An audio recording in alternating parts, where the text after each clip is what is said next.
Hello everyone and welcome to episode 141 of the All in Football Fantasy Premier League show and podcast. It is our end of season special that I know you've all been waiting for. I'm your host, the self-proclaimed FPL guru, Alex Rex. And joining me today, once again, are my usual suspects of the differential fraud and the real guru, Barry Stokes. Where are you parked today, Barry? I'm actually charging whilst we're doing this for cheaper rate after six, so I thought might as well utilise that.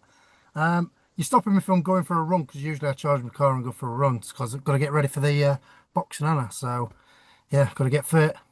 I was about to rip you for charging your electric car, which is your Tesla, to brag and then go for a run. But I'm not going to do that because you're raising money for a great cause and you go for a run at that point in time. So, Barry, remind everyone, when is the boxing fight?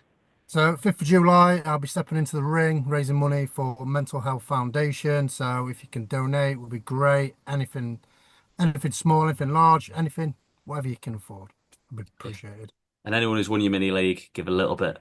Give a little bit of what you've just won off your mates. Give a couple of quid. Exactly right. Just do it. Yeah, Jack. Pointing out to Jack, hey, someone else on there, the real guru. You still won a bit of money though, didn't you, Scott? How are I you? won. Yeah, well, I won 15 quid, and two-thirds of that's gone to Baz already. So I like tight arse here. yeah, Hang on, hang on. Jock. You will get sponsored. Don't you worry, Barry. I will. I was just hoping that I might actually win some money first, but I didn't. So never mind, everybody. I will. But I will definitely be getting on the sponsorship. Thanks ever so much for everyone for joining us. Do not forget to follow us on our social media platforms, All in Football Pod, All in Football P, Twitter, Instagram, and TikTok, where you will get all of these graphics that we have done today, along with the FPL Affairs Facebook group, where Barry will be posting these. There are plenty of graphics. Barry's put a lot of work into this today. So thank you ever so much for everyone who will contribute, comment, and like, and also compare your season stats compared to ours as well when you get the opportunity to do so on a couple of the platforms that I will share with you later on. Do not also forget to subscribe to our YouTube channel and like the video. Share it with your pals, and also, yeah, give us a like wherever you get your podcast from and give us a 5-star review. So, season four, I think, season four of our league. That's a wrap. And we have a back-to-back champion. It's it absolutely unreal. So we've Barry. So out of the 8 trophies that have been won so far, Barry's won 3 and Ali Farrell's won 2.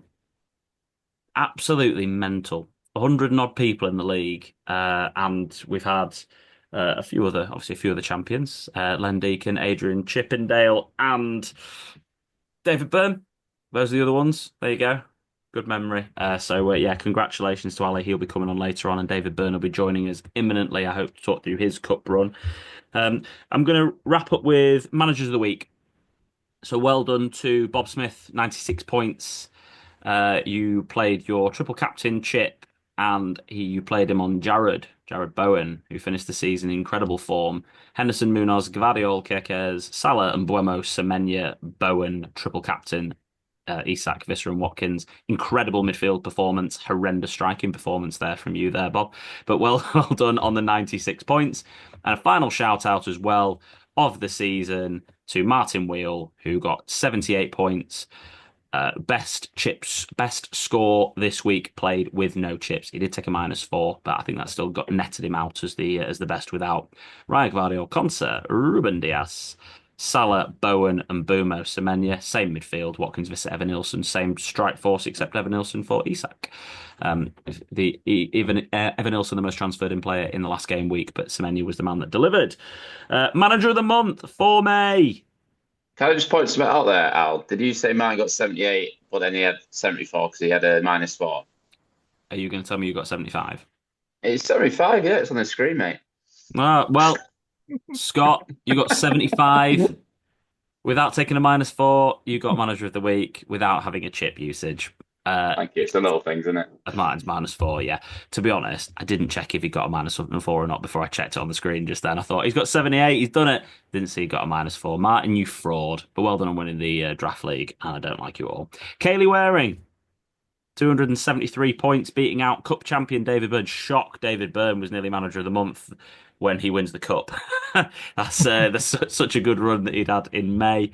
Yeah. Well done to Kaylee. 273, beating David Byrne by 1 point. And Jack Lewis there in third. Liam Ormsby in fourth. And Scott Seeley there in fifth place.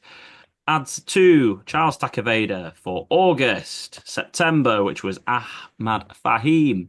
October of Scott Bell. November of Jack Howcroft. December of Gavin Webb.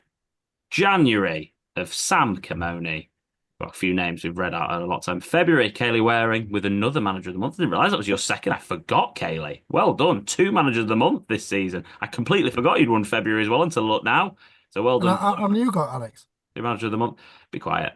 Ross Aldridge in March. And then Barry Stokes with me in second in April. And May, well done to you, Kaylee.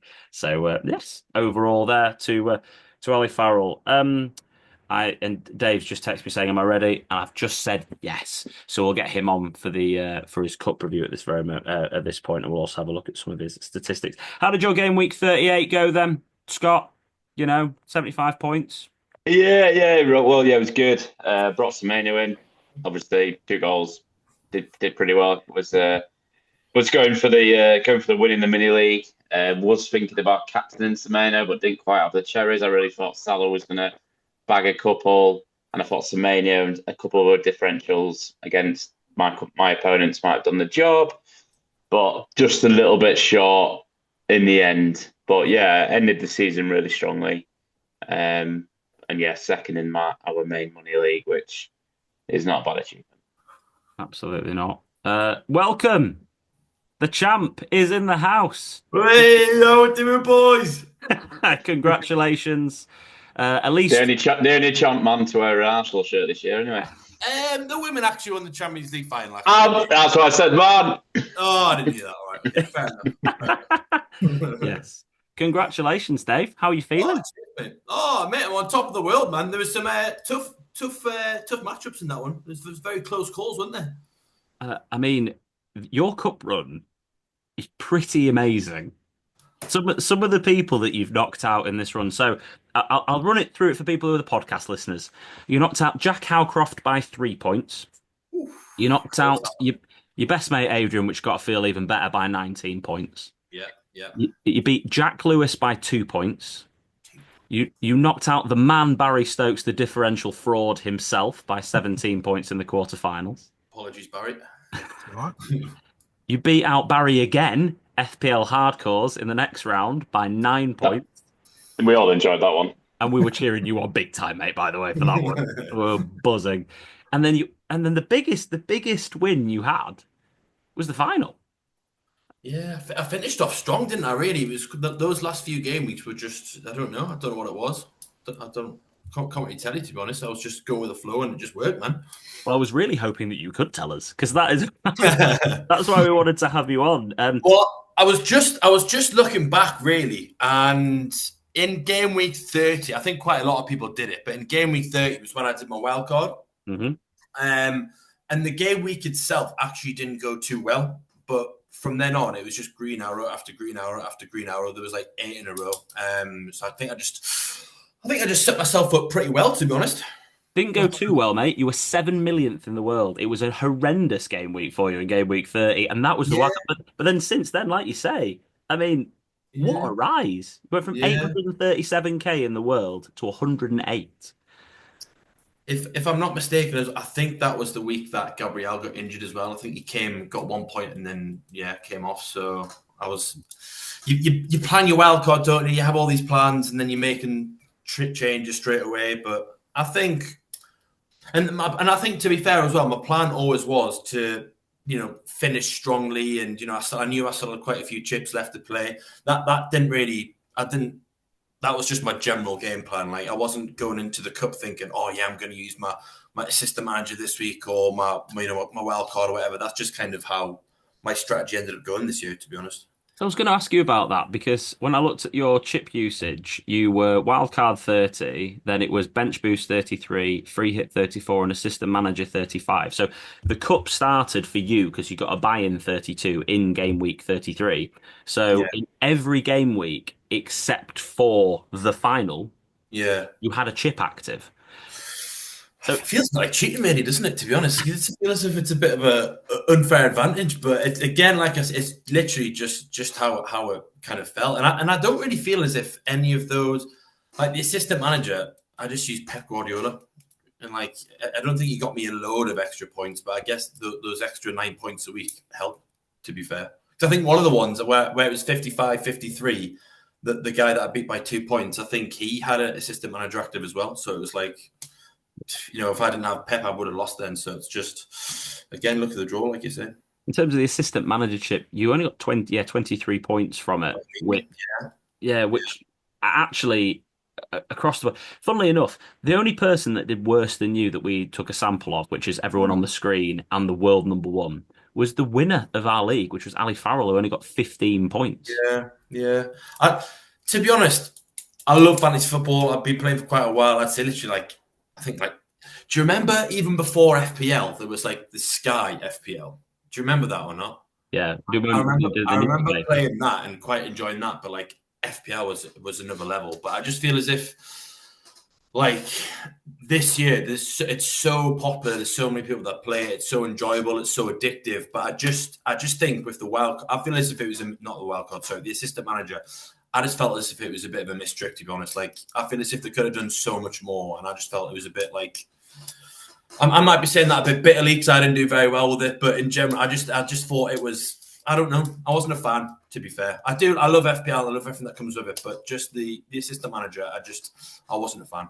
I'll take a poll on the screen, and Scotty. Obviously, I know you're not for it at all, and to be fair, none of us are. Let's be honest. No one on the screen. I got 52 extra points from it. I'm still not for it. It's not for me. Scott, do you think it should return next season? Absolutely not. And I've said it from as soon as it got launched and till right throughout the season. Like FPL is great because it's a game where it's simple to play once you know sort of what you're doing. Like my mum is well into football.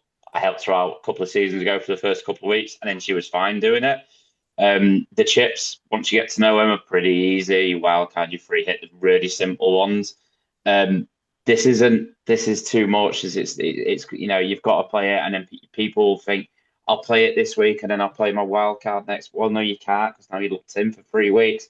I don't think I think it will because I think like a lot of other companies, they'll probably just be stubborn. But I agree with Dave. I think there's a lot. If they want to bring in another chip, they can bring something else in. But again, agreeing with Dave, the game's never been fantasy football's never been more popular. It's obviously getting showcased on Sky Sports now, which again has blown it up even further. Do they really even need to do another chip? Do they need to complicate it even more? I think what I like about the fantasy football is it's simple. The assistant manager chip for me, as a very, very casual player, not simple. You're really interested to talk about the Sky coverage because Sky have given up doing their own version and are now plugging this version. That's how popular it's become. And you know what Sky are like? Like if they could do it themselves, they'd do it themselves as a money grab, wouldn't they? But they don't feel they can. So they're basically investing in this game as well, which says a lot. Dave, on your cup run, did you? Because we've had a variety of, we've had what three other two of the winners of the cup. Barry's won it twice. He's obviously sat here with us now, and Len Deacon, if you ever listened to that interview, won it the other time. And both of those, Barry and Len, had incredibly different approaches to the cup. Len didn't ever look at anyone's team ever. And Barry was looking at a little bit more intensely in terms of trying to win those matches. Did you ever look at your opponent's team and go, right, I've got 4 differential players. I might make a transfer based on that. What were you looking at? Nah, not literally. No. All season, I literally just played. I didn't look at anyone's team. I didn't look at anyone's team for anything, no matter whatever league, whatever cup. I'm in a few leagues. The only time I ever actually took somebody else's team into consideration was the last day of the season in a separate league where I was like second and he was third, and it was really close. And I think he had Bowen in and I didn't have Bowen, so I brought Bowen in last day of the season just to kind of cover myself, and I think he ended up getting 15 points or something crazy, so I was really glad I did that. But other than that, when we're talking on this cup run, it was literally just now, it was just play my team and just see how we go. Did you not even look at Jeff's team for the final? Did you not even look at that? I No. think that maybe we should put some money on it, maybe or something like that. That'd have made you pay a little bit more. Yeah, I definitely would have done, but no, I didn't. I didn't consider it at all. I just went for it. So you're looking at your actual season overall. Then you wildcarded earlier than all of us on the screen. Yeah. You were at 4 million in the world. It took you up to 2.28, which was over the sort of 8 game week sample afterwards. Yeah. Did it start pretty badly for you then, or how did you feel? Yeah, you know what it was? In my Arsenal supporting blood, I'm a professional Man City hater. So if there's anything I can do to go against Man City, I will. And at the start, nobody, like, nobody's going to believe me, but at the start of the season, I was thinking, you know what? Man City haven't got it this year. I just didn't fancy them. And I went against Haaland. So, like, first game week, I had Salah in and didn't have Haaland. And literally, first game week, I think I was like top 270k. And I was like, oh, this is it. This is going to be my year, this one. And then obviously, Haaland went on a ridiculous goal scoring run. And I was like, what the hell have I done? So then I think I wild carded early to get him back in. And then that's when he stopped. So, like, the first half of the season, I was just. And then I still proved myself. I was still right because Man City were pretty shocking this year. And Haaland, I think he obviously got injured, but he wasn't. I mean, it's ridiculous because he still scored a mad amount of goals, didn't he? But by his standards, I don't think like he had an amazing season. But I was right to go against him, but I went against him at the wrong time. And then when I brought him in, it was too late, and I was kind of playing catch up ever since then, really.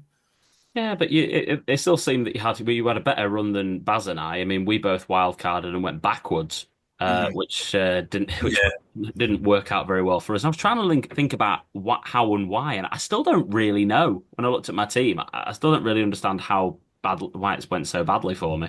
But yeah. But your second wild card was gave you a ridiculous result. If I just touch on that wild card, it's crazy actually. Just looking at the world number one there, that he's obviously just been up there all season. Because even when he wildcarded, he was still 886 in the world. That's crazy that he's just been there all season, basically. Yeah, he literally has. He's not failed at any point. You've been quite consistent in terms of your numbers just across the board, Dave. The only thing that stood out to us, you've been middle of the road, literally on compared to the rest of us on everything. Yeah. Capsy points, bonuses, even in terms of your actual amount of points between the world number one Ali and Scott, then you were ahead of me and Barry. You were literally in the middle of us all. Yeah. Except for hits. And that's interesting because you've taken 20 points in terms of hits. This season, we've seen less hits than we've ever seen before in FPL because of the banking of extra transfers. Is that anything to do? I mean, I know you took -8 in game week 29 by itself. Yeah, I didn't even feel as if I took that many hits this year. What's that? -20. Five. So what's that? Like Five hits. five. Five. And you took 2 in one game week, so you only took 3 other hits outside of that. Yeah. I don't. Yeah, I don't. Like I said, I don't feel as if I took loads of it. Obviously, in front of me with the data there, obviously it looks like I did. But like, I don't know. I think I normally like to. I think with me, I don't really plan too far in advance. I kind of look 6 games max. Really, is kind of what my general mindset. So obviously, if things go drastically wrong, and there's a few injuries in there, like I am probably going to have to take a hit, and I don't mind taking a hit if it's like. If it's gonna, the end result is gonna be good. But no, I don't class myself as somebody that takes loads of hits. But it's just when things go wrong. And obviously, I think there's a few times this season where, like, I remember after the Crystal Palace game, Arsenal versus Crystal Palace, we won 5-1, and Saka got injured in that game, but Jesus started absolutely. I think he got 2 or 3 goals, and then I was like, right, Jesus is going to be a differential here. I need to get on him quick. I brought him in, and then a game or two later, he done his knee in the FA Cup, and he was out for the season. So then I had to take Saka out, and then I've just brought Jesus in, and then he's gone out. So I'll have probably taken a minus that week, kind of thing. Yeah. Well, Dave, quite an interesting one there. You seem. Would you say you're quite influenced by your own team, Arsenal, and how you're doing? And would you always try and have 2 or 3 Arsenal players in your team? 100%. I'm like I'd say I'm a very emotional fantasy football player. I love getting Arsenal players in. I hate having Man City players in. And like I start the season with Saka and Havertz. And I think the first season, Saka got a goal and he assisted Havertz, and I was buzzing. I was like, oh, this is going to be my year. But just like Arsenal, yeah, it wasn't my year. So there's always next season, is what us Arsenal fans always say, isn't it? All right, you won the best team in the Champions League trophy. We were on XG. We were, yeah. Yeah, absolutely. No, absolutely. Yeah. A couple of quick fire ones for you. Oh, I mean, we might have touched on this already, but was there a moment that really propelled you to success in this season? Yeah, just that wild card, pretty much that wild card game week 30, I think it was. Just that was. I started loads of chips left, obviously. So wanted to finish strong, and I did. So yeah, that was it. What was the biggest mistake you made this season? Was it starting without Haaland or? I probably going against Haaland, but just at the wrong time. And then when I brought him back in, like I said, it wasn't the right time. And I felt I wish, in hindsight, I wish I just stuck with my gut. But it's as in when I brought him back in, I wish I just left it. I wish I just, I'll die on the hill. But it is what it is. That and the Jesus bringing him in to have to bring him out a game week later killed me a bit as well. It's just horrendous bad luck. And don't talk to Barry about bringing Haaland in at the wrong time and dying on the hill, because I think we'll touch on that a little bit later, Baz. Okay. We're having a look at your season. Who was your favourite player this season in FPL? So I was looking at this, and there's a few. Obviously, the boring answer, Salah. I had him in from the start. I had double Arsenal defence, Gabriel and Raya for quite a while. But for me, it was like there was quite a few enabler sort of midfielders. And at the start of the season, I had Smith Rowe, and he was on fire at the start of the season. And then I took him out at just the right time. Morgan Rogers, I really like Morgan Rogers. And then towards the end of the season, Jacob Murphy as well. That sort of Smith Rowe, Rogers, and Murphy, those three done really well for me. We had some really good budgets, didn't we? Good budget players this season. Semenyo done bits for me as well. So yeah, those budget midfielders, big fan of them. They tried to increase the prices this year with like the Sakas, Haalands, and Palmers, as well as Salah. And then Haaland got injured, Palmer went off the boil, and Saka got injured. So then everyone had loads of money again. Yeah, and like even your Heung-min Son, he's priced quite high. He didn't do too very well, was he? So I think we're quite lucky in that aspect. Obviously you've got your Mo Salah, what a player. Do you know what I mean? Everybody's gonna have had him, but other than that, all the heavy hitters, there was just more value for money elsewhere. I thought. Even your Fodens and your De Bruyne's just didn't even turning up, did they? Let's be honest, which wasn't great. Who was your biggest troll? Who trolled you this season? Which player? Erling Haaland. Yeah. And then I'll leave it with this one. Any advice? You played FPL for a long time, Dave. Any pieces of advice that you would give to anybody who's season 1, season 2, season 3? Yeah, for me, I've already said it, but for me, I don't tend to. I mean, in terms of overall finish, I think I finished just outside the top 100k. Yeah. For me, I tried to break in. I think I finished top 100k, like maybe 2 or 3 of the 9 seasons that I played it. But for me, just like I said, I tend to not look too much further than 6 game weeks really. Obviously it's good to have a plan and think about when you're going to wild card and all that sort of stuff. Have a plan in place. Obviously I watch, I keep tabs on this podcast. There's a few other creators that I follow as well, just to get a general idea of a plan. But yeah, I tend to not stick any longer than 6 game weeks, to be honest. I don't blame you. So a couple of things that are interesting on what you've just said. So Jacob Murphy was technically your luckiest player this year. What was he? Yeah, technically. Yeah. Oh, ice cream man, yeah. Sorry, guys. I'll have a whippy, please, mate. It's like £5 these days in Roundy Park, by the way. Expensive, wasn't there? Absolutely ridiculous. 16 quid. Right. Got my kids an ice cream each, me and my wife. 16 quid. What a joke. That's round here prices, that, isn't it? It is roundy price. Murphy was 20. Semenya and Eze were your luckiest players. Your biggest troubles were João Pedro. Oh, sure. You've forgotten about him. David Raya, actually, in terms of expected points that you got compared to what he should have got. Yeah, there was a few times we would be bossing a game and then we just concede a stupid goal right at the end and there'd be a clean sheet gone like that. No reason. And the final player, and the last question I'll ask you. Why is Dominic Calvert-Lewin on that list? Did you own Dominic Calvert-Lewin this season? I can't remember the exact point, but Dominic Calvert, I brought him in maybe to replace João Pedro.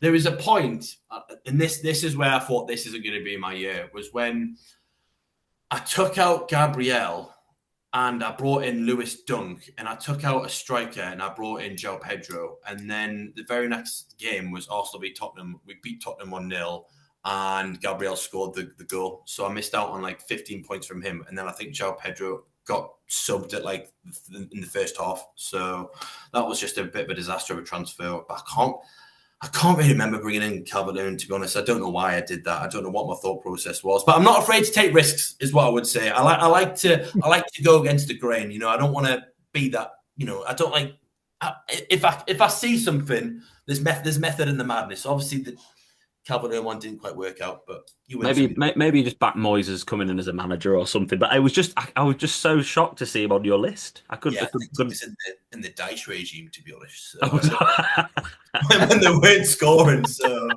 yeah, hindsight's a wonderful thing, isn't it? Certainly is. Well, Dave, thank you so much for coming on. It's all right. Thank you for having me. Congratulations, and yeah, we'll look forward to playing against you again next season. Already looking forward to it, mate. Thank you for getting me on. Great stuff. Cheers, Dave. All the best. All right. See you later, boys. Cheers, Dave. We've got a couple of other people waiting in the waiting room, Barry. So I'll have to get these guys on. We've got the man himself, Kieran Ball, with my favourite name maybe my favourite name. The Crystal Balls has definitely been one of my favourite names of the season.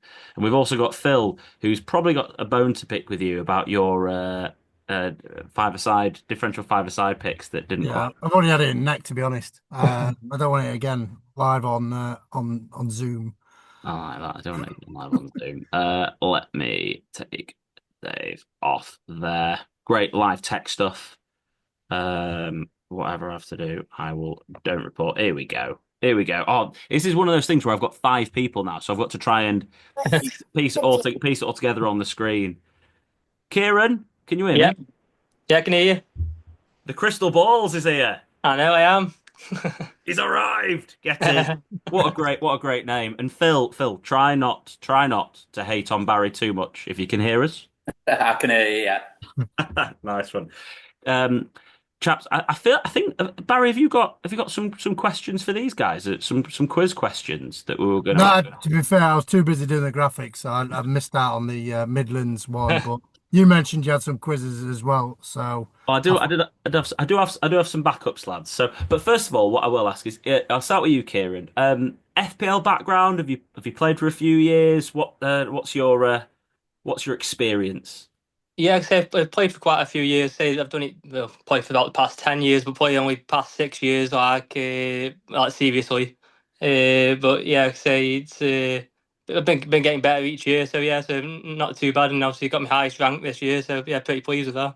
Yeah, you were fighting it at the top for quite a while, actually. Yeah, for the last 6 weeks, and then it went to pot.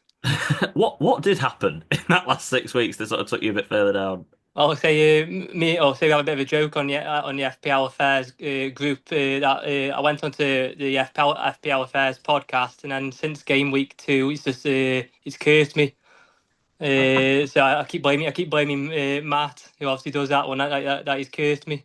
Well, but it just seemed like any decision I made of who was transferred in, it wasn't the right 50-50 call, or just didn't get the points that I wanted. So yeah, it just went from there, really.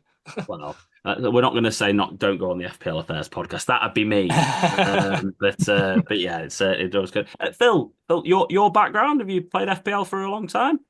Not really, no. As Barry's mentioned on a few pods, I'm not really a massive football fan. So recently started playing it for charity, really. A cousin of mine set a league up raising money for Tommy's. So sort of got back into it there.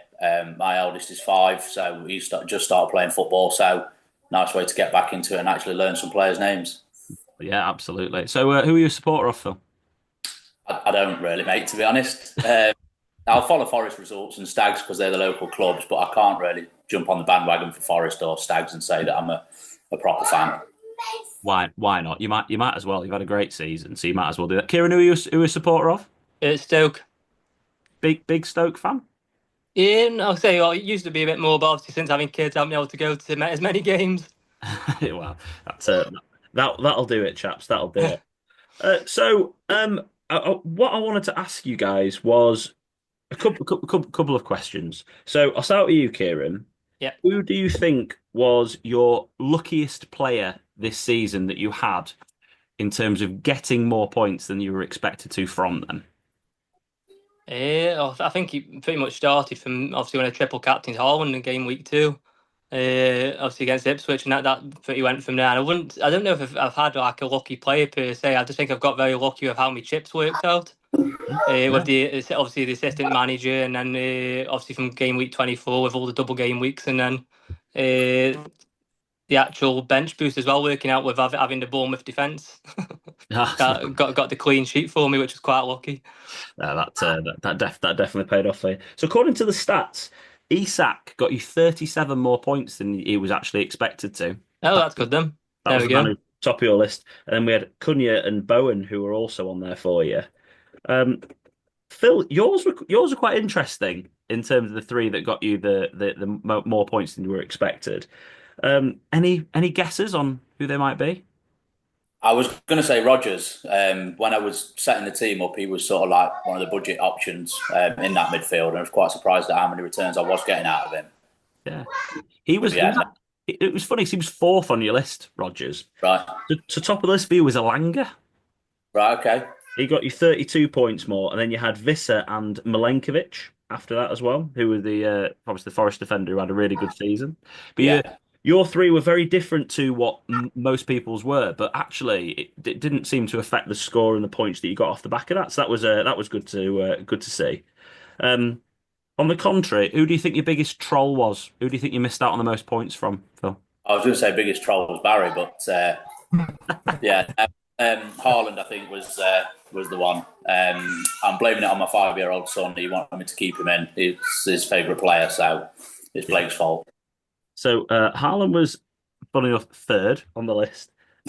Isak and Mbumo were yours. So Kieran's Right. luckiest player was your unluckiest player. Yeah. Kieran, same question to you. Who do you think underperformed for you the most? I'll say at the start of the season, it seemed like Rogers, because every time I had him or played him, he didn't do anything. But when I benched him or got rid of him, he did something. Yeah. Again, he was on your list. But top, weirdly, was Saliba. Oh, So apparently he was the guy. And then you got trolled by Palmer. oh Who- yeah. He was He was high on another my one. Yeah, he was high on my list as well. I brought him in when he was expected to get plenty of points, and unfortunately he failed to do so. Yeah. But there you go. So, what was your strategy then? You mentioned your chip strategy, Kieran. Yeah. What did you plan that from a long way back? Did you plan your assistant manager chip when you found out about it? How did you go about approaching the game this season with that from that side of things? Yeah, I think I'm going to be honest. I think I got quite lucky with it. To be honest, it wasn't really planned out at all. Say it was the game week 2 on Haaland was a bit of a spur of the moment kind of thing. So I thought obviously against Ipswich, I think it was, wasn't it? It was. Yeah, like I say I just thought obviously newly promoted team have got a good chance. I just thought I'd try it, instead of saving it for a double game week. And with the surprise chip around the corner, I thought got a few more chips in the bag, so I didn't really need to save the triple captain as far down the line. So I thought I'd try hit the ground running with it a bit and then go from there. But yeah, as soon as the assistant manager one came up, I thought I'm going to use it as well obviously on the double game weeks that were working out as well. Scott, you had the same thought, didn't you? For triple captain Harlan game week 2? Yeah, I mean, you saw what he did last year. Ipswich started really shaky. It just felt like, that's usually Ipswich at home one game. It's probably similar at that time of the season. Then you'd say like a Wolves away and like, I don't know, West Ham at home, for instance. And he did the business. And yeah, do you know what? It was quite nice just to use that and then not have to worry about it. You hold and you go for it. I might do that with my bench boost. I never do anything with my bench boost ever. I think it's the chip that you need to get luckiest with, to be honest with you. So it was really difficult to plan, wasn't it, this year? Because it was a season where we had less double game weeks than we would do normally. And well, not so much. I think we had maybe one less than we did, or two less than we did last year, but it was the size of them. There weren't big doubles or big blanks other than game week 34, which was the bigger blank when basically everybody used their free hit chip. Um, Phil, I'll come to you on the differential draft. I was doing all right. Got involved and challenged me. What do you have? Why? How did you go about approaching picking the players? Obviously, obviously the under numbers were there, but like, how did you go about picking those differentials every week? I basically just went for the bottom three sides. So just thought, well, let's have a look who's playing against them, and then if I couldn't get the players because of the ownership, I just went on form. Yeah. And most weeks I had to do it quick because Barry was telling me I was close to the deadline, so I had to get it in quick. I like that from Barry. Well, the differential draft. I'm going to try and get this on the screen because I'm going to end up covering this. I'm conscious that for YouTube watchers, they might not be able to see the entire graphic. But can you guys see that graphic on the screen? Okay, of the loyal listeners' highest lowest game week. Yeah. Because you had the best week out of anyone in game week 32. Bill, you got 53 points that week when you had the double game week on Harvey Barnes with 27 points. You came third out of everyone with eight wins of the season. Chris got 14 wins.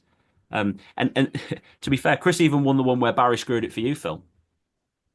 Which week was that? That was the one that you were going to come on, and then Barry did it instead. Oh yeah. Well, he screwed me every week, so that didn't narrow it down.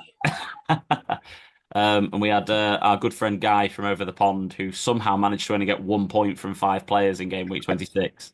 That's all.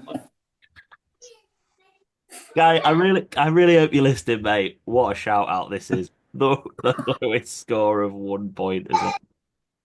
Do you not fancy giving this a go, Kieran?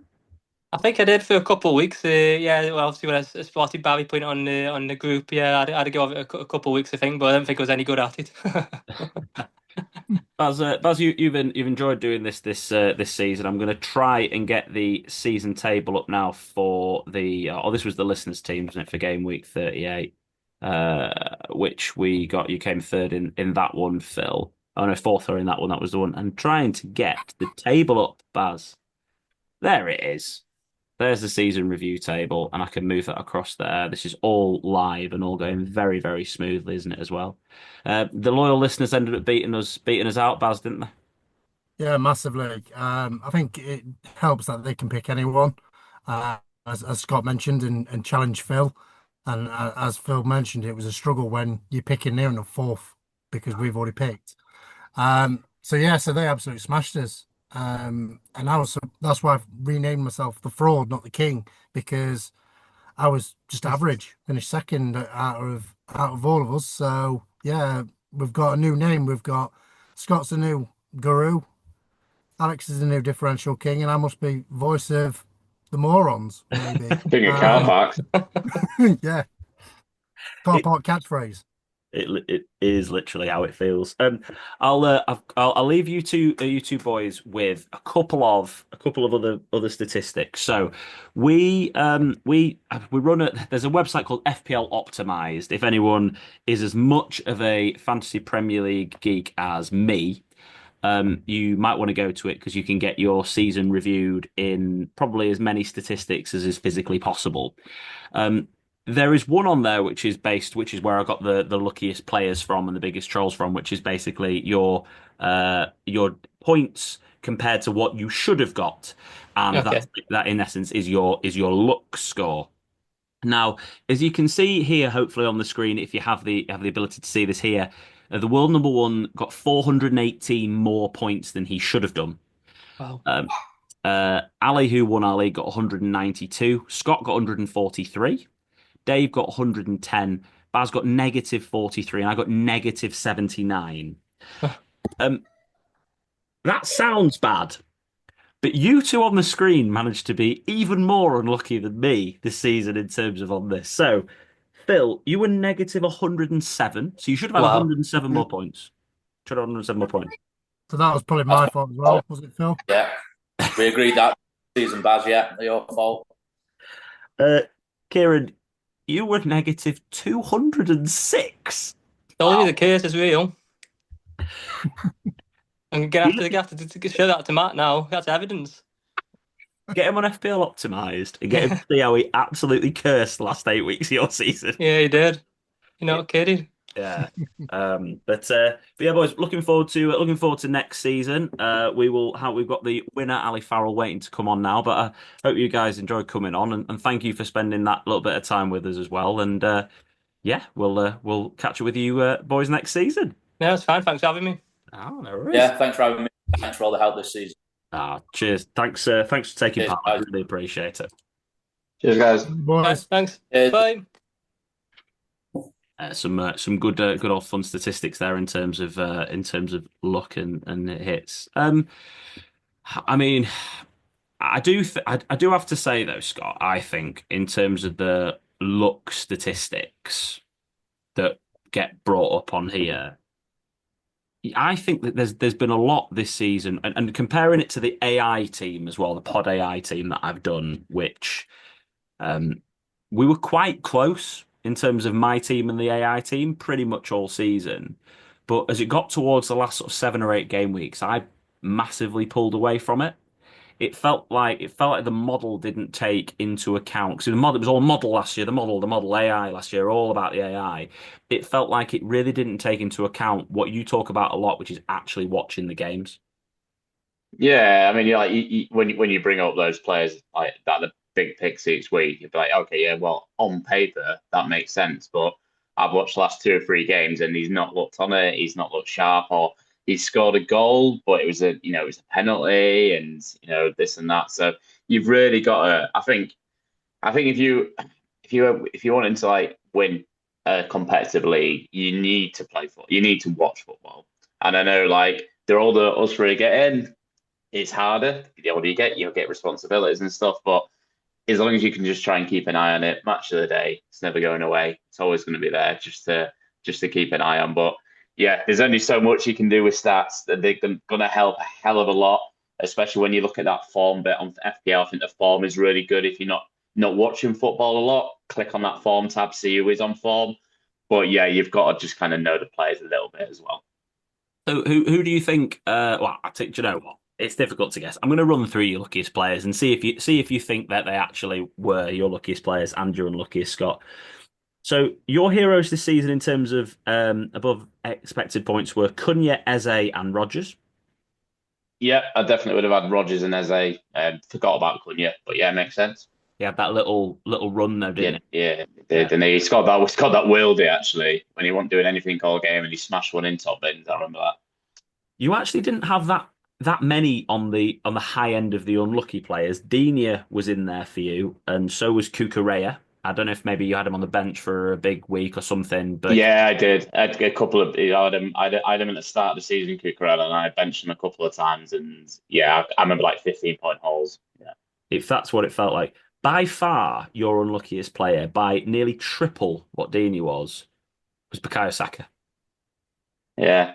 Well, yeah, he didn't do anything, did he? When we all sort of caught him and brought him back in and whatnot. So yeah, makes sense. Exactly the same for me. Saka was my biggest troll by the same numbers. Brought him in for the fixtures and never delivered on anything. And then, shock enough, Palmer again was on my list that I brought him in for those great fixtures and he did absolutely nothing for me. And Palmer's season's ridiculous, isn't it? I mean, have you seen the statistics of the first 24 games versus the last 14?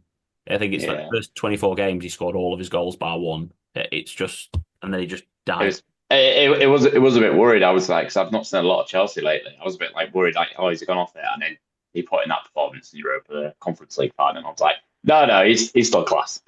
So he's definitely one to keep an eye on at the start of next season. I think he's one to keep an eye on when Jackson's fit. It seemed to really correlate when they were playing together. I don't know if he just didn't click with Nkunku or they were trying to play a slightly different system. Again, that's from not watching enough Chelsea, really. But yeah, it did feel like there was that section where it didn't quite work out for him. My luckiest players were Wood, Isak, and Cunha, and I'm not surprised by any of them.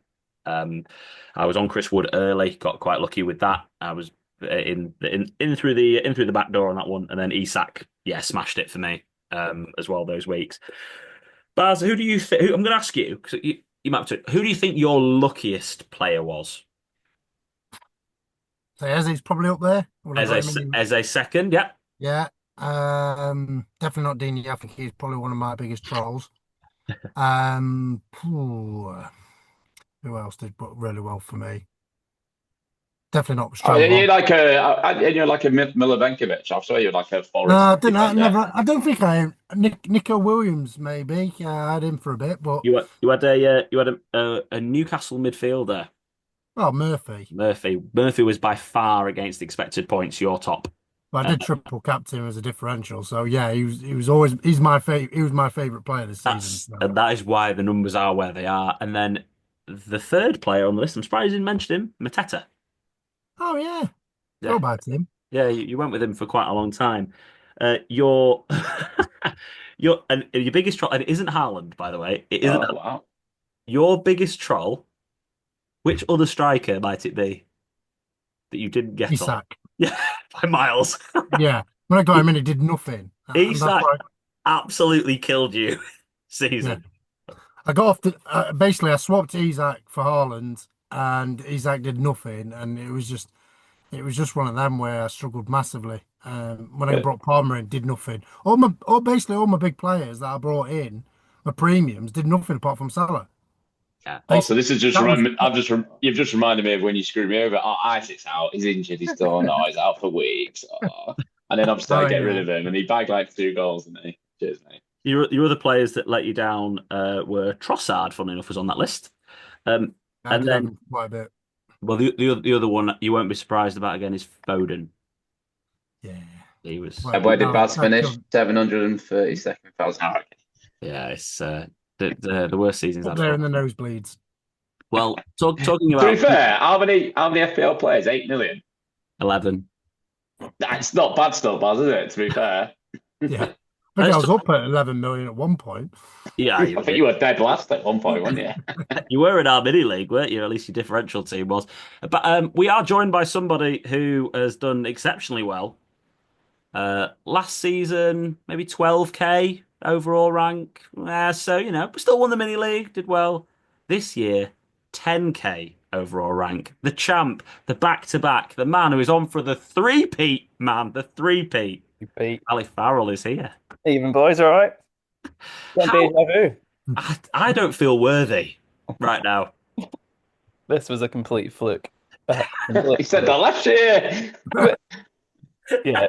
It was a very, very late surge this year. I really wasn't expecting to get anywhere near the top this year. I don't know what happened. I think that's the first question I've got to ask because last year it looks like you were quite consistently near the top for pretty much the entire season. This year you came from not miles back, but quite a bit further back. Like, what happened? How'd you do it? I don't know myself. I was baffled to even be up there at the end. I thought it was because I think last season I was keeping an eye on the mini league quite a bit, just like because I actually was doing other years like, oh, it's a lost cause. I felt like I was playing fairly template to be honest for most of the second half of the season, and I probably just picked the right captains, and it was often Salah. I think the chip strategy maybe that's the way it worked because they were all quite further on the season, like the free hit, etc. That it must have been variance in how other people played to push me up. Yeah. Uh, You I you don't know. had you had like it's what like a poker player would call like the most consistent tournament ever. You started at like 3 million, 4 million, then you went to two, then you went to one, then you went to 700k, and it literally felt like you just constantly climbed. Because I remember on one of the podcasts we did, maybe it would have been, I don't know, probably game week 26, 27, and I remember being like, I didn't even notice you were sort of there, and then I was like, oh my God, Ali's up there again. Yeah, me neither. I thought it was a total lost cause. I was just sort of just playing for fun, thinking I'll see how I can do. Never thought I'd do better than last season. Absolutely not. So either everyone else was stinking, or I just know. Yeah, I think it was just quite a bit of luck this year, especially that free hit week when the Sessignons of this world somehow Yes. pointers there. That was a big moment, I think. Yeah, it was. I mean, you only had two red arrows in the last 9 game weeks, which is pretty amazing. One thing I've got the most unprofessional graphic in the world here that I sent you over earlier, Ali. But Basil put this on a really nice like background all in football pod thing, and I'll put it. I'll share it to the world. But And send it him so he can frame it. And yeah, Yeah, can't wait. My wife will love that on the bedroom wall. absolutely next to your hip stop and your Yeah, picture of John McGinn. Yeah, I can feel that already. Yeah, so you beat your points total by 30 from last year. Overall rank was higher, again from last year. One thing that was even better was your captaincy points this year. That was one of the biggest shifts. 566 last year to 741 this year. And I'm going to continue to try flick around Mhm. between these screens. But captaincy points 741. You weren't that far behind number one in the world, but you absolutely destroyed us. 659 for Scott, 649 for Baz, and we won't talk about my 566, which is where my season went absolutely south, which was captaincy. Um, 33 correct captains. No, 33. 29 correct captains, all above 7 points. I think I just played it safe. To be honest, I honestly think it was just Salah because actually there was one. It was that one part of the reason I thought I was going to have a terrible season was that very early on, I think like must be around week 10, week 13 or something. I got cocky and captained Pedro just 'cause I thought this would be a fun just to go. Let's just go balls out and see what happens.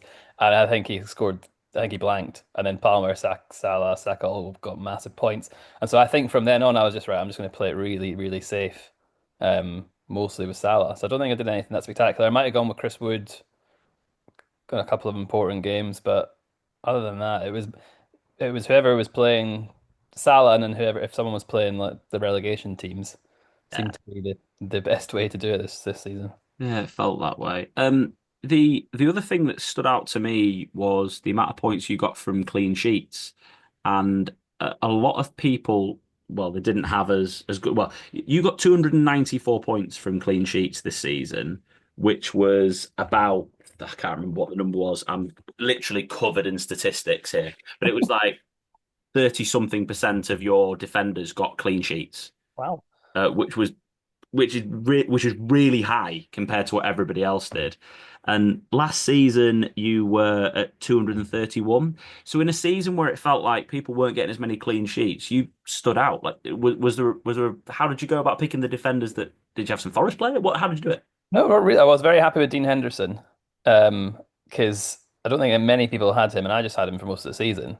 And it was one of those ones where I was like, I'm not gonna take a hit to get him out. So I just kept him in, and he kept like every 2 or 3 weeks getting a clean sheet, getting the bonus points, and that seemed to help. So he got me a lot of points, and then Martinez towards the end of the season as well. So keeper choices Yeah. were pretty good. I didn't have to change them at all. And then I don't know. I know towards the end of the season I had a City double defense kept on. They kept on scoring clean sheets and bonus points. And then, but I don't know if the rest of the season maybe Alexander Arnold for a bit, Munoz for a bit at Palace. But I didn't have the. I was that was one reason I thought I was on a shit season is because I didn't have those Forest players especially defense when they were flying. Yeah. So it must be Alexander Arnold, Gabriel. And then later on, the double City defense was what got me over the line in the end, really. So 33 out of 38 successful goalkeeper choices for you this season was well was above everyone except for the world number one, Barry with his 23. Me with my 24. This is 33 out of 38 is pretty obscene, to be fair. It's That really that is just luck because like I've always thought goalkeeper, I just pick and stick because I don't like taking hits, and I just think you're so rare, you're so lucky if you actually do um, get a clean sheet and bonus points, especially in the Premier League. So I think that was just luck this year, and thank you to Henderson. the double City defense was fantastic for you, except for the week that Ruben Diaz gave I away the goal was and knocked you out of the absolutely tournament. furious, but I was texting Callum, being like, "That's it, it's done." I thought that was the week that it was all over. That was a nightmare because that was literally the last kick of the ball, wasn't it, as well? Yeah, you were on. You could have won the double. Like that. That literally that kick is what cost you getting through to the next round in the cup. That It, was fun. I mean, of the season of to be fair, it's not been a bad season, has it? Let's be honest. That was the probably the unluckiest moment for you of the season. But City were unbelievable in the last 10, 12 games. Scott probably know better than me on this one. Maybe like 8 clean sheets in the last like 12 or something. They were so solid. So you going for the Gabriel earlier and then moving into the City defense. It feels like you just made the shift at the right time between maybe Henderson and Martinez as well. I think it was the right time, and yeah, definitely Villa, because it's those teams who sort of I don't know, they all got something to play for, and at home they're like you can almost guarantee clean sheet for Villa quite often. And then I don't know, City are more debatable because Ederson I think is the worst keeper in the game. It always seems to concede whenever you have him in. So I was surprised at a double City defense, but it was a stroke of luck at the end of the season. To get 4 assists this season, Edison though. Four Yeah, assists. That's fair which is like by play. far a record. It's crazy. I wanted to ask you about hits. You said you don't like taking hits. So I feel like this season you'll have felt a lot more comfortable with being able to maybe bank more transfers. Did you get up Yeah, to threes and fours? Did you how did I that think probably got max three. I think maybe, but that's why the hits were compared to last season. There was barely any. I was really trying not to take any, to be honest. I think it was only at the end of the season. I think it was when I had the assistant manager on. I thought I got a bit again. I think I got a bit cocky and thought, "Fuck it, I've got nothing to lose. Let's try and go for the 20 pointer." I think did a hit to get Glasner in, and then it was a complete flop. But yeah, but that was I would now I'd say next season I would try and take no hits again because it never seems to pay off. it's when you can bank the transfers. Patience definitely. It's been one of those seasons for patience, that's for sure. That's the key to FPL, to be honest. Yeah. Don't no knee jerk. You mentioned the assistant manager chip disaster. That's awful. Like it probably would. And again, the only red for you on here is that it's 15 points you got, and yeah, that was a complete nightmare. What do you guys think of it? I think it's a terrible introduction. You're I'll, probably delighted that's because I see you've got like 52 no, points. no, I mean, No, do you know what? I always come to Scott on this one. Baz, tell me what you think about the assistant manager chip. it's awful. That you have to like use. Say you've got free Newcastle and you want Eddie Howe, you have to get rid of one of them Newcastle players to get Eddie Howe in, and then you've got to use your budget as well. And it's a lot of planning, especially for the casual players, as Scott mentioned earlier in this pod. It's just a minefield. Don't change it if it's not broke. I'm really excited about the mystery chip, and then the assistant manager came in, and I was just like, all right, could be interesting. Then I looked at it, I was like, God, it's a lot complicated than I thought. It's for free. You can't use another chip and all this, and it's like I just used it near enough straight away. I used it on the double game week for Arnie slot, and just left it. I don't think I transferred it. No, I didn't transfer him because it was wasting a transfer again. So that was another down to it. So for me, that's why I don't like it at all. And hopefully they get rid of it next season, but I highly doubt they will. Yeah, fingers crossed. I think they're just doing it to keep you on because it's so confusing, so complicated. Probably just to keep you on the app even longer. But like try to figure out what on earth to do. But I'm not a fan. Yeah. Maybe it's also trying to get rid of the casual players and have the more statos thinking, right, let's concentrate more on that. I think trying to push that more where it's not like that. FPL's more for the people that, like, for example, it's for Scott, logs in at 11 o'clock and deadline's half 11. Well, FPL's for everyone, and I think that's why Yeah, like you with those chips that we've got now, minus the system manager one. If you want to calculate, if you want to look 6, 7 weeks ahead and go, I'm going to wildcard there, I'm going to free hit there. It plays into like your hands, Baz, as someone that does that.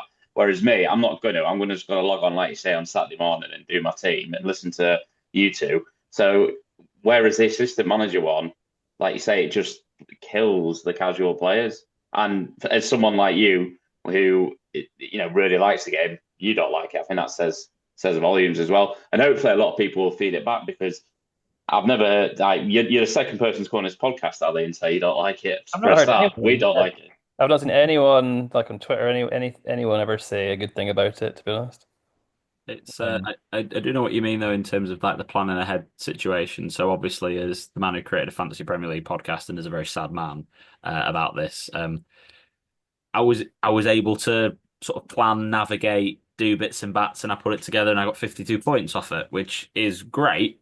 But like at the same time, even as someone who's a real keener, it's not for me. It ties you in for 3 weeks. It's the 3 week tie-in thing for me that annoys me more than anything at all. Like because it really just the constraints on what you can do elsewhere, and it's just it's just not fun. I didn't find it fun. get the petition started, guys. Yeah, Well, we absolutely. all need to make sure we give our feedback when that email comes out that asks for feedback. We need to make sure we do it. It Yeah. does. I'll use my contact at FPL Towers. Yeah, you've got 89 points in from the free hit week, and you nailed both your wild cards. I think that's something else to say. You know, you went from nearly 900k to 375k on the first one in game week 8, and then from 58 to 10k in game week 30. The first wild card, first international break, pretty easy for you to use. What did you think it through and any more than that? I think so. I think I'd had such a bad start to the season. It was just time to change. I can't remember, but I think I was trying to look earlier. I think that's when I brought the Brentford boys in, Let's have a and look. that they were like Visa and Buemo were unbelievable. Um, Yes, when Buemo, and that's that time round. and Buemo, yeah, fine, it must have been just thrown there, but yeah, I think then they started scoring quite highly. Um, but and then Rodgers as well. Actually, to be fair, he was consistently in my team for the season, probably from An there as well. awful game where it's Alan, wasn't it? You know what's funny, Scott, right? So that's been a real theme throughout the whole of when I was looking through all the data. Like normally, right, you wild card and then it goes, you rocket up the league and everything's amazing. So Dave Byrne had it before he went on his cup run. Ali had it on this one as well. Me and Baz went backwards generally, and like pretty much everyone, as soon as they wildcarded, did really badly in that first game week when they wildcarded, and then eventually, then it started moving them forward. Except for like I say, me and Baz, who we just went backwards on our first wildcards and completely killed our seasons. I'm just backwards anyway, so Well, I think it does. It's quite obvious in the seasons. I think it does become quite obvious, but has recent anyway. That when to do it. It's just there's certain times when you know there's certain double game weeks coming up or a fixture. I think this season it was fairly obvious when the right time to strike was. It's your wild card, your second wild card was went well as well in terms of your three Newcastle assets. I mean, Rodgers was on your bench, which was obviously a shame, but the Martinez move and then the two Arsenal defenders that obviously Gabriel got injured straight away, but then you went to Diaz to go alongside Guardiola straight away. Um, Actually, you made the right move in terms of who to go from Gabriel, which was one of the big differences. That's Um, true. Actually, that injury might have done me quite a lot of good. I think it did. Yeah, actually, it did. In terms of the defenders, a lot of people didn't go to Gabriel. They went to like, I mean, you already had Munoz, but maybe like, I don't know, some eight Noris in there and Yeah. some Sessignon Gambles and some other bits and bats that went ahead. But you seem to really nail what happened there as well. Uh, yeah, and any of the who was your favorite player then of the season, FPL wise? Who was the one that really stood out to you?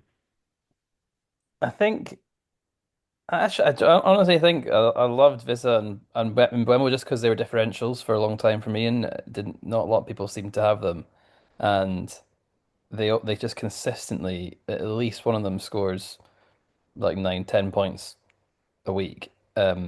And then I like Munoz was amazing as well as a sort of surprise contender. Um, but it was nice not to have the Haaland sort of issue every week. So it was nice to see all these other players and that have a bit more of a differentials coming in.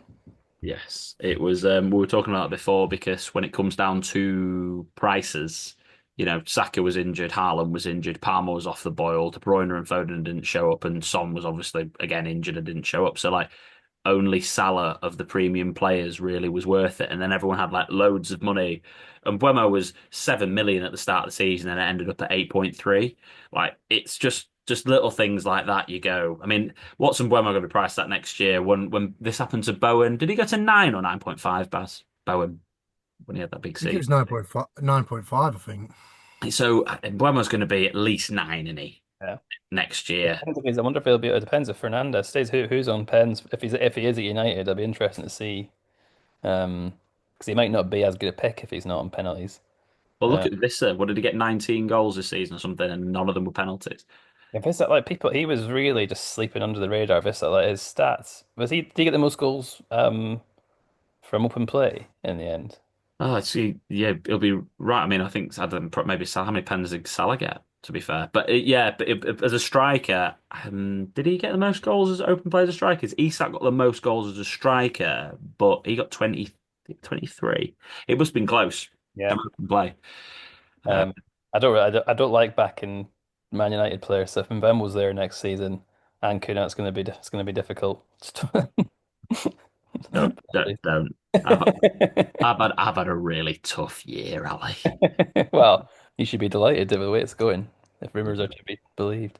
Well, if he does end up going, that'd be amazing. I've banged on about him for ages in this on this podcast as someone I really rate. Your biggest heroes of the season, I had Murphy and Bumo and Gabriel down for you. Uh, Biggest trolls, Marmouche, João Pedro. Yeah, I hate that guy. But one of my best mates is a Brighton fan. Yeah, like to I just have memories of what's happening to him quite often to tell him how fucking much I hated Pedro.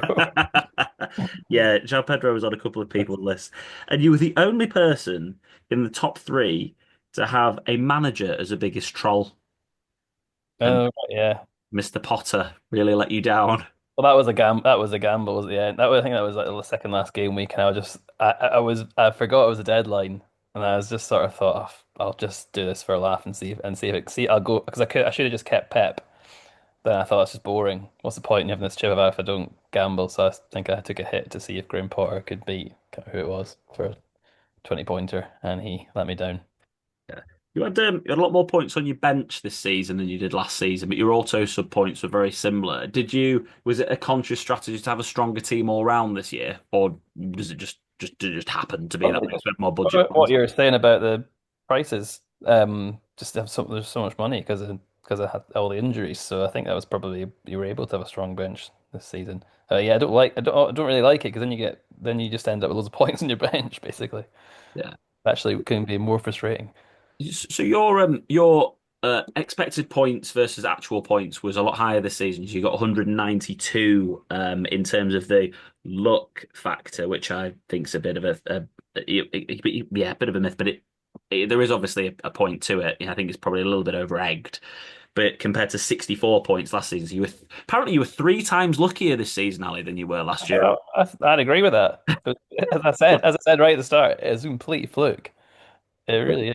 But what's your like routine of watching football? Like the match of the day watcher, or do you kind of watch live games? What do you do?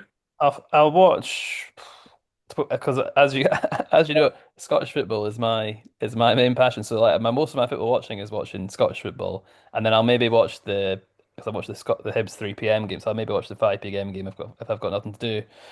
And occasionally midweek games, but now mostly I'm just following the highlights and commentary, social media, most of the time, and then for like in terms of FPL insight, it's just probably again it's just Twitter. It's just keeping tabs on the injuries and form and stuff. I don't do a whole lot of research myself. I let you guys and all the other FPL experts do it, and then I just soak up and just make a gamble at the end on the Saturday morning, basically. Um, Adore that plug. I think you and Scott play the game in an incredibly similar way. By the sounds of it. yeah, is it because I can't, I don't have the time or the energy, and I wouldn't, and I do get it all wrong. You're the stat man. Yeah, I wouldn't know what I'm talking about, so I just like to read everyone else's work, let you guys do the hard work, and then it is totally just a gamble before the deadline. I'd like you to WhatsApp me how you got 200 more points from your captains than me this season. Though, just give me some tips. Just give me some tips. Honestly, if there's one thing that's got me this year, the amount of like captaincy flips I've lost, and the amount of I'm just like, but I don't know. I don't know. Did this last year as well. Like, and the beginning of the year before. I think I just overthink captaincy every week.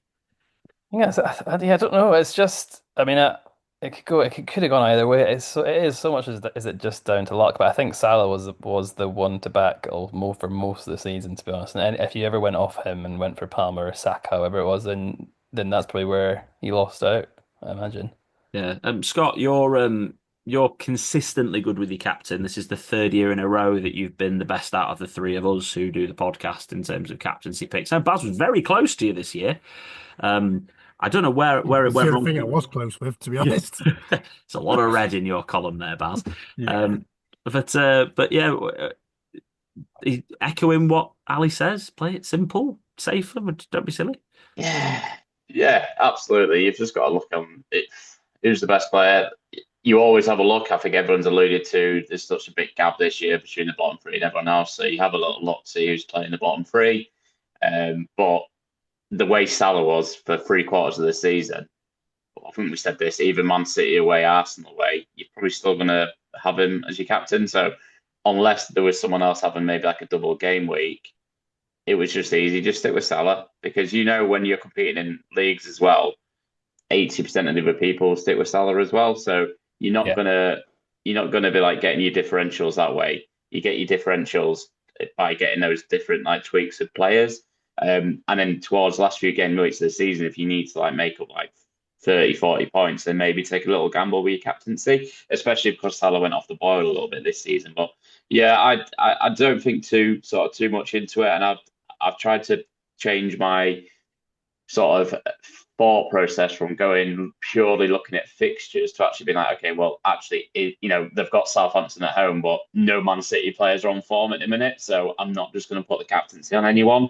And so I do look a lot more over form, over fixture at the minute. Fair enough. Couple more questions for you, Ellie. Then I'll let you crack on with your evening. Um, I suppose this will blend. Do you know what? I'll do both questions into one. So, any lessons that you've learnt this season that then also can become pieces of advice that you're going to pass on to any FPL manager for next season? Because we all want to be the champion.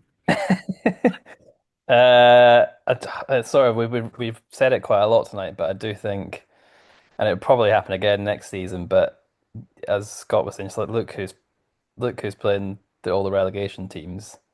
Um, Whoever's coming up is they're most likely to go down again. I think it is just follow the form, and if there are two or three teams who are having an awful run, particularly in defence, then back who's playing back the strikers and back the high score midfielders who are playing against them. I think that's just the most obvious thing to do.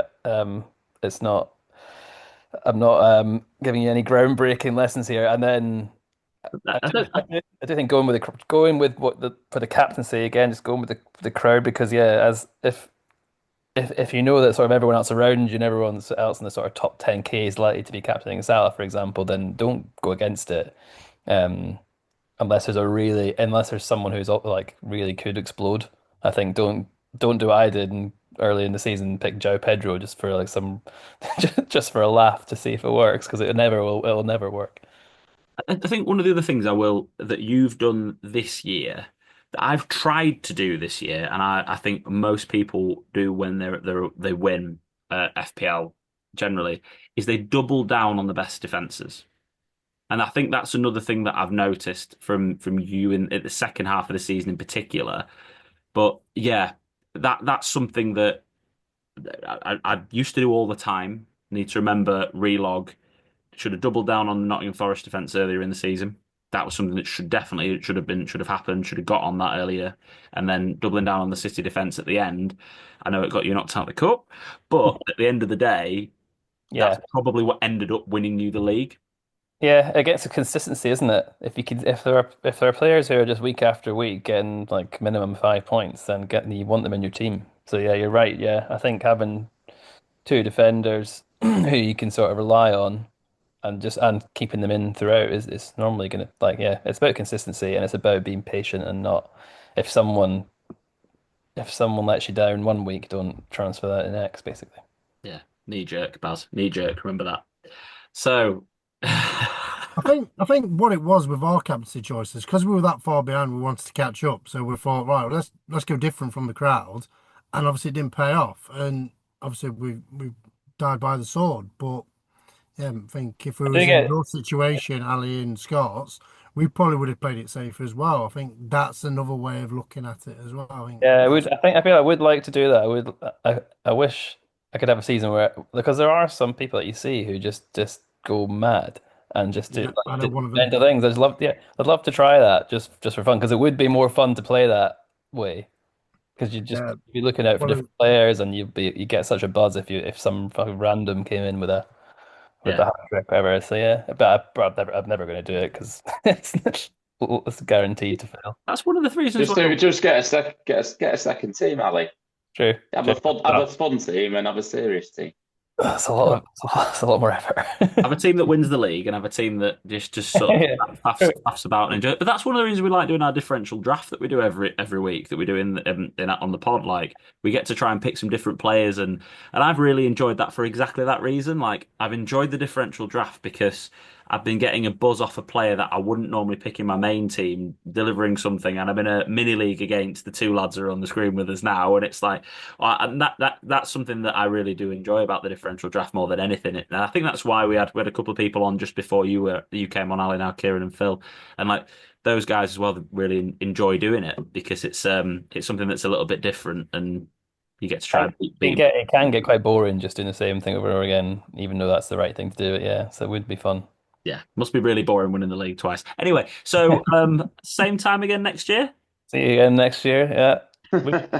What the worst thing about this is that in all my mini leagues, including the ones I'm in, no one's ever putting cash in. So we're just keeping in, and I You get know your history, that's nothing at the why. end of it. You- I need to Do, start. do you know what odds you were, Ali? We worked them out 10,000 to 1 to win it back to back. Fuck, no way. 10,000 to 10,000 to 1. 1. Jesus Christ. To do it back to back, yeah, because it's basically Scott worked it out on the average of 100 to 1 both times. You just times them together, don't you? So Wow. 10,000 to 1 to win back to back. Should have got that on at William Hill. But yeah. Betfair's got you 15 to 1 to win it next season. You need to put some money on that. Do you know what you need to do? At least put 20 quid in with a head to head with Callum. I mean, come on. Yeah, it's true. Yeah, Yeah. I'll do that. it's got to be done. He'd probably say no. He's been doing all right last few years, to be fair. He surprised me. Yeah. He did give me some stick when he won the Fun for It Cup as well. So yeah. But you still clinging put a onto suit that? on, didn't Oh you, my Bobby? God. Brilliant. Love that. The fun for He league. basically sent me a gif of Jose Mourinho going like that. Well, brilliant. There's no quicker person on the messages Yeah. when you're having like something against them. It's honestly the game finishes, you've already got a WhatsApp from Callum, haven't you? Like, I think we all know how that feels on this podcast, that's for sure. Well, Ali, thank you Thanks, so much man. for joining us. Really, really appreciate you coming on. And yeah, good luck Cheers, again guys. for the three-peat. Enjoy your summer. cheers, Ali. Speak to you next year. You like that? Back to back, eh? Frightening. He nearly, I think he stopped himself having the audacity to say that it's boring. He nearly said that it was boring. I was like, if he says it is boring, it's red rag to a bull. that we're all going to lose our minds. Right. You've all had a bit of a stare at this. Anything else you want to pick out from the stats of how we compare? Baz, anything, any noticeable things for you that we haven't maybe mentioned yet? Not really. I think the goals conceded they're quite high, 50 plus on quite a lot of them. So, and as I talked about, clean sheets are very hard to come by, and I was shocked that Ali had that many clean sheets. And I think it's safe to say that sometimes it is worth going big on defence, especially when you've got Liverpool who started the season didn't hardly concede, and then it went to Arsenal didn't concede, then it was Forest, and then it was Man City in spells. And I think that's interesting to actually go, we've got this spare cash because no premium's playing. Let's go big at the back now and then. And it's changing my mindset instead of having 3-4 million defenders and the rest splashed up front. So yeah, it was quite interesting to see that. Yeah, one of the things I will say while you're having a quick look, Scott, is formations. So I've had a bit of information about formations that to ask Ali, but I know he had to shoot off after half an hour. But 3-4-3 was everyone's number one formation this season across us all. I had it 25 times. You had it 27 times, Barry. 19 for you, Scott. 18 for Ali. 25 for the world number one, and 25 for Dave. But I know it says you only had it 19 times, Scott, but you had 3-5-2 was obviously quite high for you as well. But you're 3-4-3, you have to say 27 times. 3-5-2, 14. So there was a 14. That's definitely wrong. 10. And then you had it one time when it was 5-3-2. You went 5-3-2 once, and every other time you only played three at the back. So I know that was your. Yeah. Because like I keep saying, defenders don't really score your points unless you've got very attacking minded ones. And I think it was when I was going through to avoid doing a free hit, I had multiple defenders playing, and that's the only reason why I had five at the back that game. So Yeah, yeah, where it's at that I weirdly had five defenders that were playing. there you go, isn't it? Sometimes. Scott, anything to pick out? Anything you wanted to mention on these? Um, just every season I seem to have a lot of points on the bench. It's quite sad. So Right, yeah, just clearly need to pick my starting 11 better. And in terms of the chips as well, everyone played the free hit in 34. It was pretty obvious. Everyone got very similar points as well. I mean, I had the worst at 85. Ali got 89. I mean, it was just literally that was how it all ended up working out for game week 34. Bench boost this season, I was the worst with 57 compared to Baz with 86. You seem to play But your. I only got 10 from a bench boost, so Was that all it was that was on your bench boost at the I end? think it was, yeah. So it was one of them where it probably was right, but I had the wrong players. I think I had like Digne or something like that who got 1 point on, and yeah, it's what it is. I think that's one of my takeaways from this season is that they're almost there doesn't need to be an assistant manager chip if the structure of the season is going to be the same again because there weren't the big doubles and blanks that we had. Like I would have used the bench boost on one of the weeks that I used my assistant manager chip. There was almost like too many chips for the amount of blanks and doubles that there were. I don't know if you felt that way, Baz. I did, to be honest. That's why I got rid of it straight away. As soon as that double for Liverpool it was either triple captain Salah or using my assistant manager. And obviously Salah did really well. I think it was the Everton and the other fixture he had did really well. But obviously I can't grumble. I triple captain Murphy instead of Isak, and obviously that got me a few points, got me back into the game, got me out of the millions. So yeah, but It it's it, just it wanted just to get rid of it.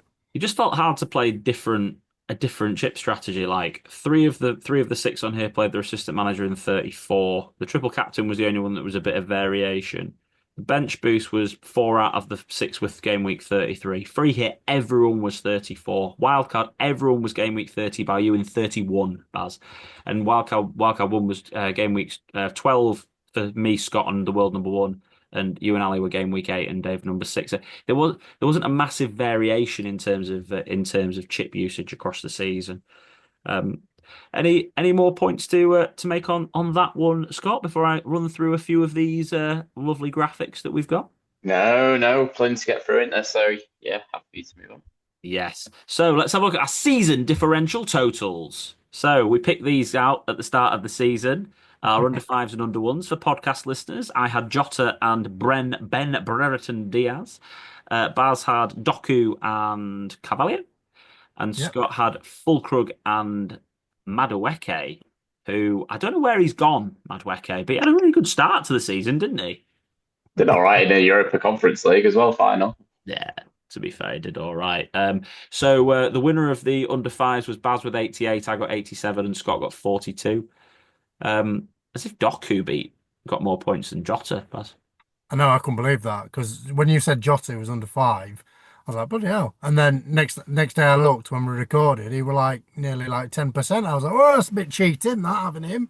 He's gonna easy win. But he didn't in the end. Madueke ran away with it, to be honest. Yeah, he did for the under ones, Yeah. didn't he? I think you were unlucky with Carvalho, but the way that they ended up setting up Brentford, he just didn't end up getting a look in, did he? I had multiple players on there and I was looking back at my list and I had Ishmael Sarr for one. And I was like, oh. Did you? Oh. I was like, oh, I could have picked him. It'd have been a nice one, but Yeah. hey, I just thought Cavallo's got transferred to Brentford, he's going to potentially start, and obviously didn't. So Yeah, I think I've got to say, I think you were a bit unlucky with that one, but anyway, it didn't end up working out. I wanted to quickly touch again on our January transfer shouts. This was something that we did back that we need to review because we had the buy options. I had Evan Ferguson, 9 points. Well done, me. Did really well with that. The tell at They're 42. not on the screen, mate. You know that. Sorry. Oh, they're not on the screen. Oh, no. well, this one's obviously not worked out, but there you go. Right, I'll read them out what I can see. I had Evan Ferguson with 9 points. Baz had Mateus Tell with 42 points, and Scott, you had Marmouche with 71 points. The top shout. Um, Played really well, Marmouche, didn't he? Want to watch for next season? Yeah, I'd say so. Especially with Haaland's dodgy injury record, I think they can definitely play both together as well, can't they? Yeah, absolutely. Just very much reminds me of Alvarez, to be honest with you. And yeah, one that you can certainly keep an eye on. I think Go- if he changes position to midfield, I think he'll be in everyone's team. yeah, I If don't think they will. I don't think But he will, yeah, but like I say, if they did, he'd be in everyone's team, 100%. Yeah, well, I think yeah, I agree with that though. Yes, I think agree with all that. I don't think they will, but if he is, I think they will be a Dorgu 18 points for you, Baz, in terms of the watch. Marlon with 33 points. Scott, I think actually Marlon was a really good shout because he did 33 points. He could have definitely got more than that as well, considering the amount of like doubles games he played and whatever else, and he wasn't in the Champions League squad. And I said Rashford, my boy Marcus, with who got 41 points. So that didn't work out too bad across the board. Right, let's have a look at the let's do the differential draft results for game week 38 first of all, and then we'll talk about differential draft a bit, Barry. Can you see those results on the screen? I can, yeah, yeah. Great, good. I've had a few tech issues getting these things uploaded, guys. So thanks for your patience. Uh, I won with Kepa, White, Martinelli, Tonali, and Gakpo. Scott, I won on the what's it called percentage, Lowest ownership. lowest ownership. Scott with Becker, Allison Zabrani, Barnes, Trossard, and Evan Nilsson, and Baz. You had Pope, Calafiori, Zaboszlai, Tavernier, and Strand Larson. And that brings us to the differential draft season review table, which we brought up earlier on. Do you want to talk us through this one, Baz? Yeah, so I briefly touched upon it, hence why my name's Differential Fraud now. The loyal listeners absolute give us a whooping, but that was due to the fact that they could pick any player that even players that we picked. Alex just ran away with it after probably the second chance. So he was the second chance differential king. First period, he was absolute terrible, and then he just tore us a new one in the next one. And just me and Scott was just consistently crap, basically. And Alex just ran away with it, and fair play to him. Didn't get the most wins, but he got the most seconds, and obviously that 1 point that he got obviously added up. So yeah, fair play to him. Yeah, and he got the most points overall as well with 836 compared to me on 808 and Scott on 759. So yeah. It did work. I agreed with exactly how Phil picked his teams. To be fair, when we talked about this, it was all about picking the teams that they were playing against, and then also I would organise by form, and that was the main 2 points really. You know, try to get that form pick first. It was really quite hard in that second half of the season because I know what a knob of a thing to say, but I won so many weeks in the second half of the season. I was picking last every week between the three of us. So It I did was, help that I was going crazy with some rogue picks, like picking 2 0% in 1 week. I think because I got like a really high score 1 week where I got 50 points. I'm thinking, oh, I'm miles ahead. And then I looked at it and I was like, actually, I'm not. yeah, I'm behind now.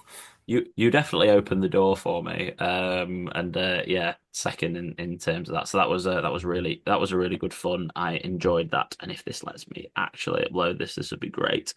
Um, let's do there. That's the highest, lowest. This is going well, isn't it? Where We've got the one where it's got everyone's on it. I'm The trying to. loyal listeners fives, and then ours, and then the pods one. There we go. Got it. On request. Can you see it? Can now, yeah. Yes. There you go, Baz. Talk us through this graphic. So obviously, I did like a list of every player that was picked and who was picked the most. So obviously for us three, who we picked the most was Leno, Zebrani, De Bruyne, Jota, and Strand Larson. A very strong team. And do you want to have a guess which one of us picked every single player on that team? On that team. Oh, me. Uh, Yeah, oh, Scott. would I? Yeah, Picked every single player that was on that team. So yeah, so fair play to him. Well done on that. So yeah, so Who did I not have? De Bruyne. De Bruyne, probably. Phil, I definitely have the other four. I'm pretty sure. It must have been De Bruyne. Yeah. Got a few favourites though, haven't we, across the season? I mean, Scott, shockingly enough, having Jose Sarr. Yeah, What a letdown. That's me going, but picking my keeper last every week, innit? It was, yeah, literally, it was you picking your keeper last week. Timber, Bruno Guimaraes. Foden still being on there, Scott, as one of your equal, but It must have been early days. Yeah. it's got to make you feel a bit, yeah, about that one.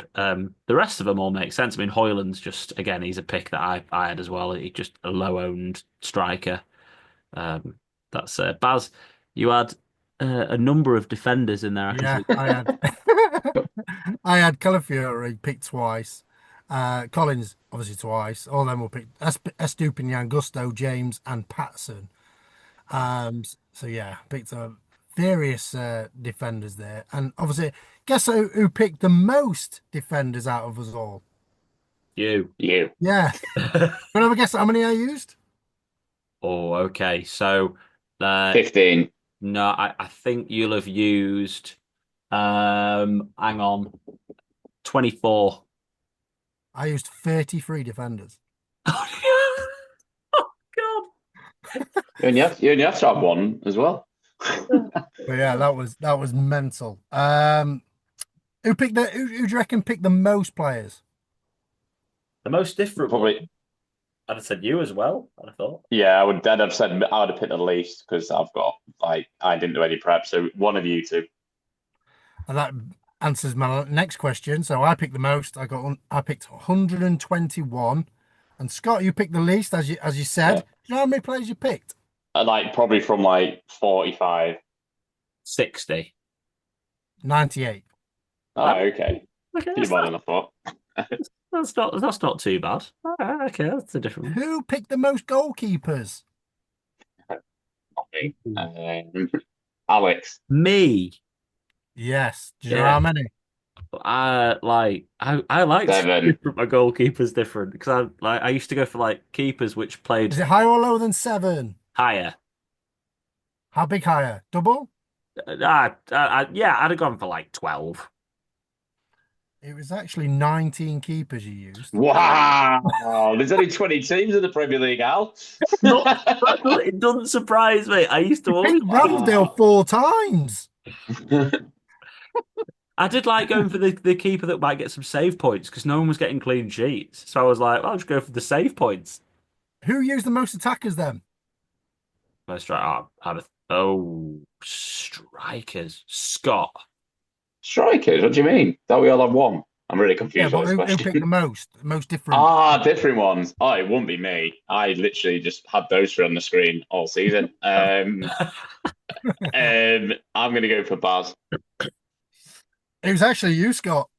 Was Do you know it? how many you used? 7. 10. 20. Did I? 20 different strikers. Ooh. It's even 20 on the game. I'll share you the Excel. I'm not going to list them all because that'll be No. I might try and guess them. Yeah, put them in the group chat and Yeah. finish on who used the most midfielders. That won't be me. I'm very solid Bruno Guimaraes and someone else in mind. I'd probably guess you, Baz. Yeah, Baz again. Yeah, I used 51 midfielders. Midfield. As if you use 51 different midfielders, but you still use 33 different defenders, and we have 2 midfielders every week and 1 defender. I had 2 defenders once. So. Oh, well, Very no. crazy now. I Yeah. only did it twice, I think, for some strange reason. I must have had gambling problems them 2 weeks. So yeah, so do you reckon who was your most picked player than Alex? Oh, my most picked player would have been, oh God, one of Jota or Bruno. Jota. Jota was one of them. You've got another one. Oh, well, I would Bruno would have been up there for me. Oh, Ruben Diaz. No, it was Hoyland. Oh, that's You know how embarrassing. many times you picked them? As if I beat you all by picking Hoyland as my main striker, like 12 times. No, you picked them 5 times. I was gonna say, Jesus Christ. Scott, who's your most picked player? Oh, well, Jose Sa, Bruno Guimaraes, and Hoyland are jumping out at me. Do you know what? I won't be far behind with Hoyland. I'm going to go. I feel like I picked Bruno Guimaraes a lot. You only picked him 4 times. All the midfielders you Yeah. picked 4 times, but it was actually Jose Sarr you picked 6 times. Yeah. And then your Well, next best was Hoyland. Tim with 5. That's it. You picked Timber 5 times. Wow, that's yeah, I can see Don't that. remember ever picking him. Yeah, It was brilliant. early in the season, to be fair. Right. I mean, you must have gone Strand Larson, Baz. Yeah. How many times did I pick him? 10. 8. Close. I picked him 7 times. Yeah, he was going to be quite comfortably your number one pick, wasn't he? Yeah. So yeah, that ends my quiz on I enjoyed that. different. And I'm just saying, looking at the loyal listeners, I can see Slobberslay on there. That's definitely because of my mum. She was loves Slobberslay. And also Reece James as well. Yeah. Those two of Judas' best picks were there like that. You had some differential kings for the end of the season, Baz. Yeah. Gundogan and McNeil were the ones that stood Yeah, out. you all laughed at me when you went, there's a star behind McNeil. Why is that? That's why he got 22 points. So I was quite happy that one actually made me look good compared Did to. I laugh at that? Because I had him in that last 3 week punt as well, didn't I? So I don't know why I've laughed at you there. I laughed. I laughed a lot. So yeah, I thought Gundogan played as a false nine in the odd couple of games when Haaland were there. He got 23 points, and McNeil he looked obviously dangerous when he came off the bench, and I thought he's going to potentially start more and obviously return with the goods. So yeah, Tielemans looked good as well. So yeah, obviously the Forest went off the ball, hence why they were least points from them. So yeah. Forrest did go off the boil at the end, which was, of course, a bit of a shame towards the end of the season. Let's review our 3 week gambles then as well for the end of the season to some wrap ups here. Can you see that on the screen, lads? Yep. Great. Kevin Sharder for me with 15 points. Yeah, nice one. O'Reilly, who I picked, even though Baz told me he wasn't going to start, 1 point. Doku, definite gambling problems for you there, Baz.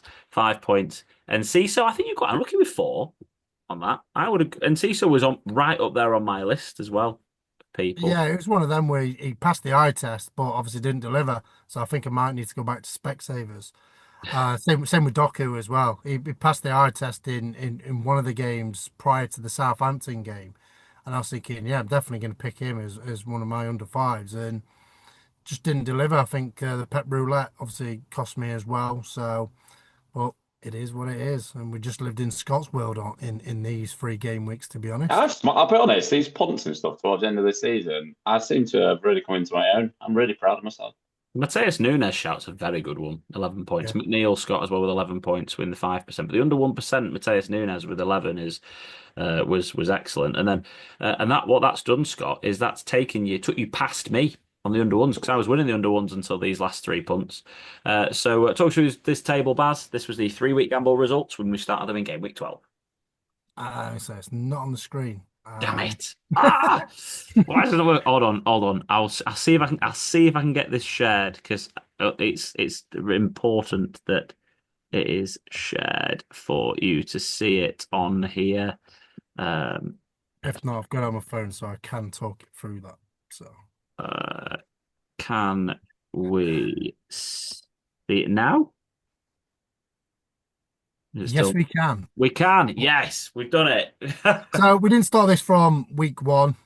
We started like Game probably 12. about quarter of the way through, something like that. Yeah. So game week 12 to game week 38, we decided to do it because it worked out there was 3 weeks from till then till the end of the season.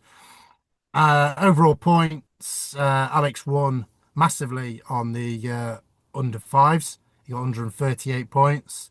It was me second on 109, and then Scott got 70.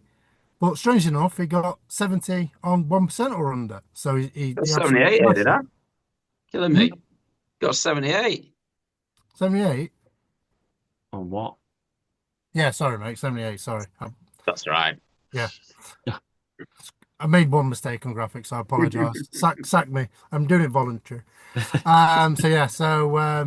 With that, Scott obviously won the under ones. Then not far behind, as Alex mentioned, that Nunes shout made you obviously win because he got 66, and then I was massively behind with 46. I think I went too rogue with me under ones. Some quizzes. Do you fancy a quiz on 3 week gambles? I do. Go on then. Let's do it. Okay, so who picked the highest under five player, and who was that player? Did I go for? Oh, was Alex and Jacob Murphy. Yeah. Yeah, nice one. Good Nailed shot. it. And what Yeah. was the points Was it? he got? Oh, yeah. It was the double game week one where he got quite a few. It was like, I don't know, 30 some 30? 30? I roll lower than 30. Scott, what you saying? 38. Nearly nailed on, mate. 40 points he got you. Yeah, that was a really good one. That was a double game week shout for him. Sound. Can you name one of the 7 players that featured twice in this 3 week gamble feature that we have done? O'Reilly. De Bruyne. Yeah. No. Oh, Jota. Yep. Bruno Guimaraes. Yep. Probably Murphy again. No. Would Harvey Barnes? No. No. Mahmood. No. Start that. Scott picked him Thomas early Wright. on.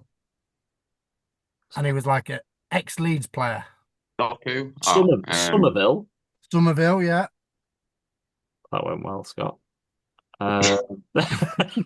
Who else we got, Baz? Another West Ham player, Kudos, Neto, and Reece James. Of course. Aye. Of course, Reece James. Of course. Who was the only player to pick this player twice? Which player? Which player? Oh. Reece So you James. can name the person and name the player. Oh, me and Jota. Nope. Scott and Reece James.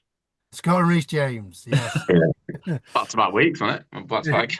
I think it was actually. Yeah.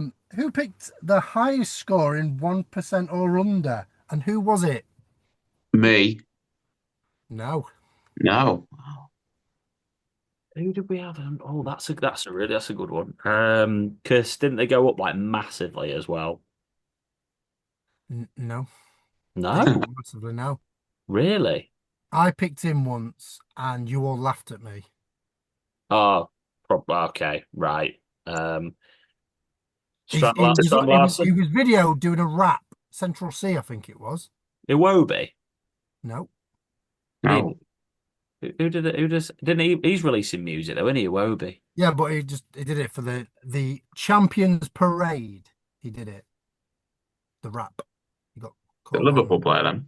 It is a Liverpool player, yeah. Who did we laugh at? Darwin. Wasn't Darwin, no, he's a midfielder. Doesn't play that often. Gakpo. Szoboszlai. McAllister. No, right. You going. It was Curtis Jones, mate. Oh, Ah. it was Curtis Jones. We'll get in there.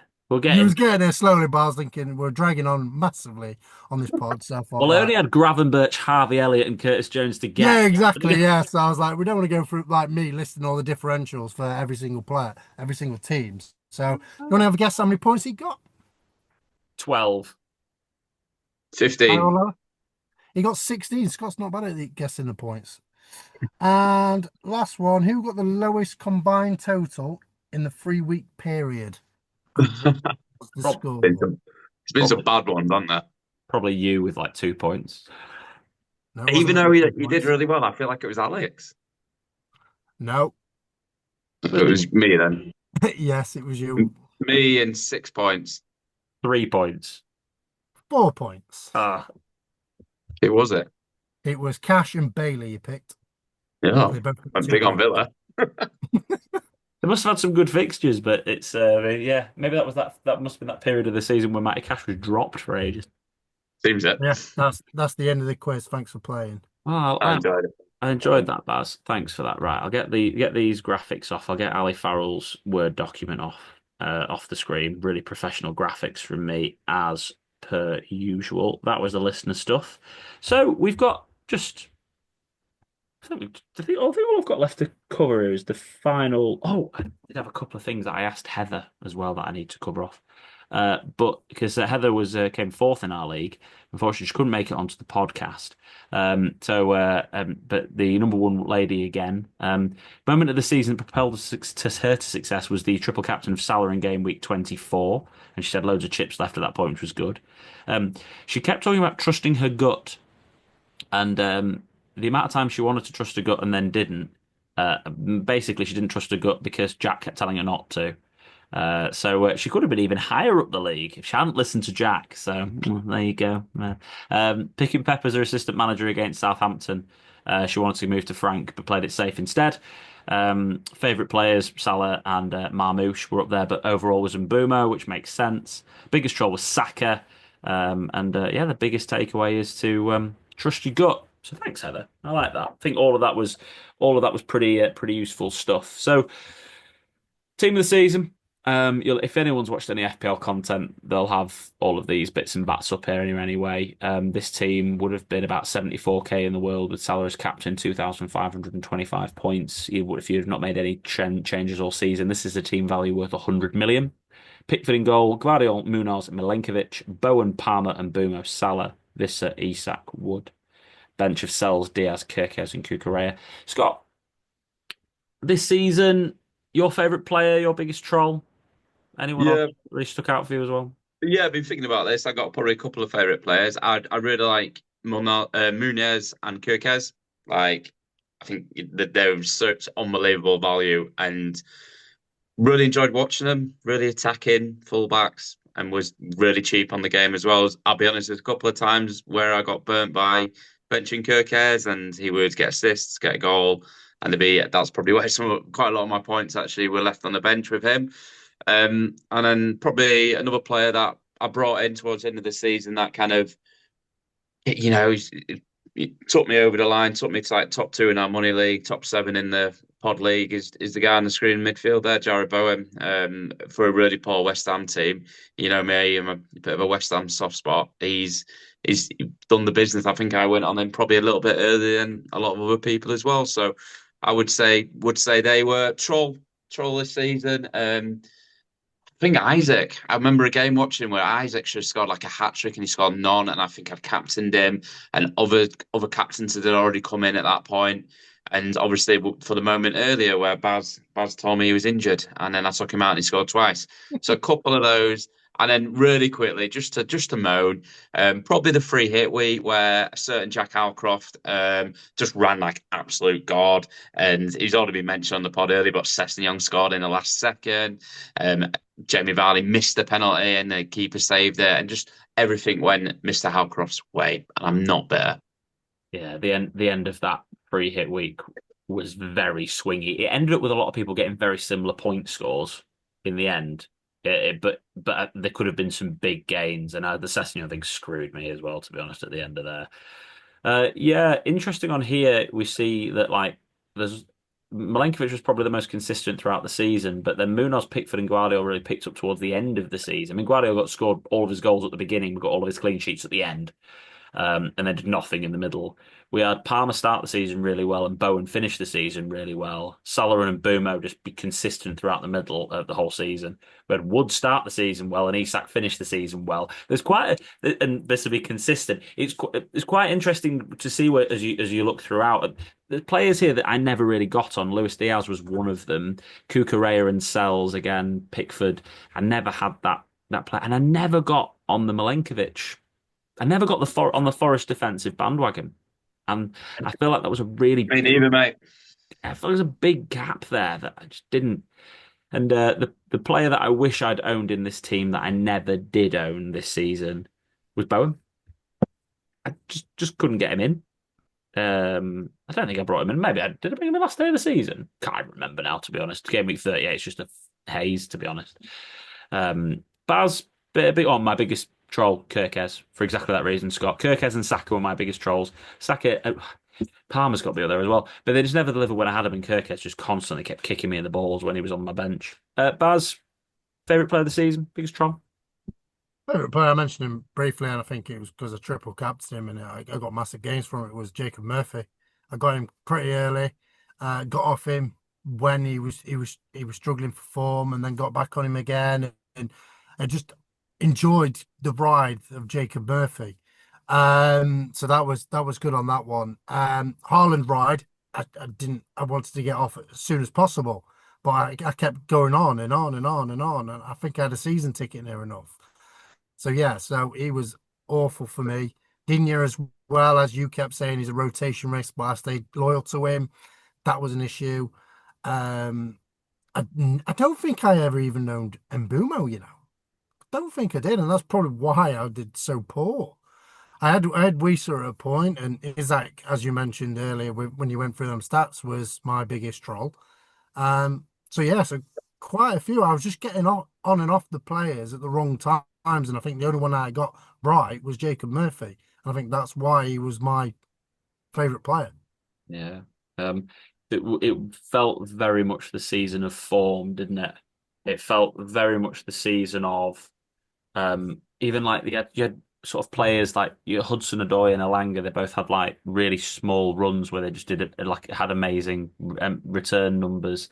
Yeah, Bruno Fernandes had it for like 3 weeks, didn't he? Where he had some really good numbers and it was very like bitty in terms of form. And then you had these other players across the board who were really consistent. And speaking of consistency, I don't know if you can you see the Salah on the screen? No, wait. I mean, this is just absolutely ridiculous. His numbers are just mental. Like so 303, 259, 233, 231, 265, 239, 211, and 344 points. Those are his returns in terms of points in FPL. Just couldn't be 29 bothered last goals. season, could he? Pardon? He couldn't be bothered last season. Wild, isn't it though? Like 211 points and 30 goal involvements. That's his worst season. Like 211, I mean, he had 29 goal involvements and 28 goal involvements these seasons before, but they still return the goals. I mean, what price is he going to be next year, boss? I think he'd be up there with what Haaland was. I think 14 million around that bracket, I think. It's just gotta be, isn't he? Where do you think Haaland will sit? Your Mr. Troll? 11, 12. Yeah, maybe 12-ish, probably. To be 12, 12 and a half? Maybe 12 and a Yeah, half? that's what did he start at anyway when he first came? I think it was 12 and a half, wasn't it? Around that. Probably 12, 12, yeah, something along those lines. Did we, Scott, to get into Haaland just briefly, did we see the real Haaland this year in terms of what maybe a lot of people expected from an injury perspective? Beast 90% of the time when he plays, but is prone to it. Oh yeah, he's definitely prone to it, isn't he? He's had it all his career. He had it at Dortmund. He's had it everywhere. So yeah, it's one that City would have been well aware of. Um, do they need to have a look at maybe strengthening into like just a bit more of a out and out number nine, backup number nine for next year, potentially? Because like we said already, Mamouche is, he did a good job when he came in, but he's not that sort of out to out number nine. You'd say someone like a Jesus was a bit more like that when they had him, but yeah, I wouldn't be surprised if they sort of went for something. Do you know what? Like someone like Man City, they could, with the sort of attacking players in the midfield, they could really just go for like a, I guess, quote unquote, mid kind of. If I'm Man City, just buy Vista, 40 million or whatever, 50 million, someone like that. Hmm. Forest will link with him in January. Well, He didn't yeah. want to pay an extra 5 million or something like that. Crazy. Wild is that, to be honest. Uh, just something because something I didn't do at the beginning of the podcast. Don't worry, mate. I've been on this. I've been at the back of my head. I was going to say you've not read out that top seven at least. I've not. No, it just we got on with the tech and everything else before, and so I'm going to read out the top 20. Um, You made the top 20, yeah. I What was about top 38 or I something was like that? 20th, mate, 20th exactly in the end. So yeah, John McGinn's Chinally Farrell was top by 9 points from Gavin Webb. Shout out to you, Gav, who won our work league. AJFC, consistent as ever, Gavin. One of the most consistent FPL managers I've ever come across. Admins Assemble FPL Hardcores, third place there, Baz. Yeah, and Crystal Balls is part of that as well. Forgot to mention why my signal went a bit terrible when Yes. they came on. Yeah, but so well done to you guys. Heather Howcroft, fourth place there, an incredible return, and also fantastic work from you, beating out Jack, your husband, fifth. Mick Shannon there in sixth. Scott Williams in seventh. Well done to you, Scott. Seventh place is an incredible return in from a podcast league. People take it very seriously as well, indeed. Followed by Martin Wheel. Great returns for you, Martin. Jeff Belcher in ninth, and just missing out on the cup win and ninth place. So cup runner up and ninth place for you, Jeff. Fantastic season for you. And Kieran Ball in 10th. Matt Gillette, Sam Danby Bailey, Bob Smith, David Byrne, Callum Burnett, Ben Steers, Sam Kamoni, long-time leader, Nikola Vasovic, Jamie Rhodes, and me. Top 20. There you go. So and you were 30. Pod team in the end, AI, Oh, I think 26, it was. 26th for the pod team, 52 points behind me in the end. And yeah, Baz, you were down 34th in the And end. Judith 32nd. Hit by Judith. Yeah, just Judith was 32nd. You were just on top of Sandeep Punjan, which is of course where everyone wants to be. Yeah, well, what a guy. Yeah, to go back to the statistics, I want to spend maybe 5 minutes going through these. Each sort of, we'll just go maybe a minute on each one. Top performing goalkeepers: Pickford, Sells, Raya, Fleck, and Henderson. Sanchez a surprise with Onana, Leno. Just shows that a lot of these save points and clean. I mean, Sanchez got a lot of clean sheets towards the end of the season, didn't he? In terms of from Chelsea's defence, but Pickford top again. Scott, I know you're a big Pickford fan. Ederson under Moyes next season, he's always up there, Pickford, in terms of in terms of his points and returns. He's someone to consider for you at the beginning of next season under Moyes. Yeah, depending on the price, obviously potentially going to go up because he's been top keeper and for a majority team, one of the worst teams in the league, especially for that first half of the season. So depending on price, yes, because like you say, he's one of the best keepers in the league, and if Moyes can strengthen that defense a little bit as well, I think absolutely. But if they don't put it, as long as I go silly with the price, then yeah. He's a staple I draft. can't see him going any more than if he's 5.5 next year. I'm not playing. I'm just thinking it's massively overpriced for Everton, who's a mid-table team. You expect a 5.5 goalkeeper to be like a Newcastle or a Liverpool or a Man City. It won't happen. They brought the prices down of the keepers to, Raya's, Allison's, and all that were 5.5 last season. So it'll be 5, and with probably Sells 5. Raya will be 5.5 again. Flecken's obviously gone to Leverkusen, hasn't he? And Kelleher's come in for Brentford. So we'll see. Is Kelleher going to be 4.5 or is he going to be 5? Going to be an interesting one coming into next season. But we won't get hung up on next season already. Shock horror, Guardiola, Trent, Milenkovic, the guy who broke into this top lot, Virgil, Shock, Munoz, we called at the beginning of the season again, Munoz. Kirkez up there with Cucurella. We've got a couple of players up here to keep an eye on for next season there, I think, as well. Forest defence is obviously the big surprise in there, and then we've already touched on Munoz and Kirkez, as well as Cucurella for you, Scott. And I've got to give you a shout, fair play to you, Scott, for picking out Cuckoo earlier on in the season. You thought he was going to have a decent season. Just started later on than when you thought from picking him to start with. Usual suspects up at the top of this list of midfielders: Salah and Bumo, Palmer, Bowen, Luis Diaz still up there, 183 points this season. He's not even played that as many minutes as a lot of people thought he would do, and he's still up there. Fernandez, Semenyo, Rogers, Murphy. Look at the value here, by the way, chaps. Look at the value. And it's weird to think that there's no Arsenal or no Man City players in that. Yeah, well, we have to scroll all the way down to Trossard, who was the top performing Arsenal midfielder, Wow. 152 points. It says a lot. I mean, literally, in terms of Man City aren't even on the list, I don't think. Declan Rice got the same amount of points as Bukayo Saka this season. Now, I know Saka obviously had an injury, but it does say a lot. I'm just I'd say interested. when he came back from his injury, he just didn't do nothing, did he? Yeah, I think there was more focusing on the Champions League and look how that went. He yeah. scored in that first game, didn't he? Because I had him. He Yeah, came on, scored, and then did nothing after that. yeah. Yeah. And then Scored it strikers. all. We had a right blend, didn't we? At strikers as Mm. well. Say our formation, 3-4-3 was the most popular formation this season. So a lot of the time we were playing with the three strikers, and we had Isak and Wood and Watkins, Visser. I mean, Haaland still got 181 points, even though he didn't play for most of the season. Felt like Cunha, Mateta, Raul Jimenez as well, delivering results. Strand Larsen, Delap, all these guys down below. But yeah, it was a real rotation between these strikers. Anyone here for you that stood out, Scott? That you went, okay, I'm going to have a real close eye on them maybe next season.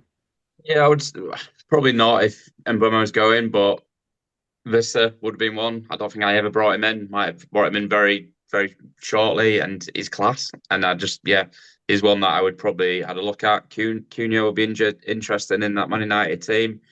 Um, and yeah, I think I've just seeing this. He kind of reflects on the season, and I remember that mad patch that Gakpo had, and then he had like 5 or 6 games, didn't he?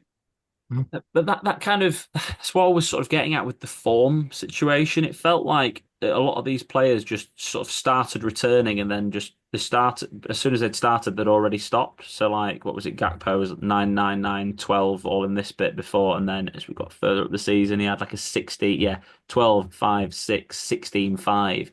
And it sort of felt like he had a little run as well towards the end of the season. 7, 9, and 7.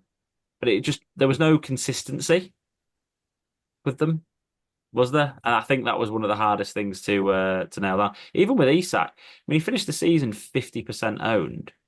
He was It, 50%. it was it was poor last few games. We've said it quite a lot of times on the podcast. It's been poor. I think I got rid of him. I don't think he's in my team last game. I Yeah, don't. I got rid of him, I think, 3 weeks to the end of the season. I got Watkins in. Did you buy him ever, Baz? Eventually got him. Yeah. Eventually got him. Eventually.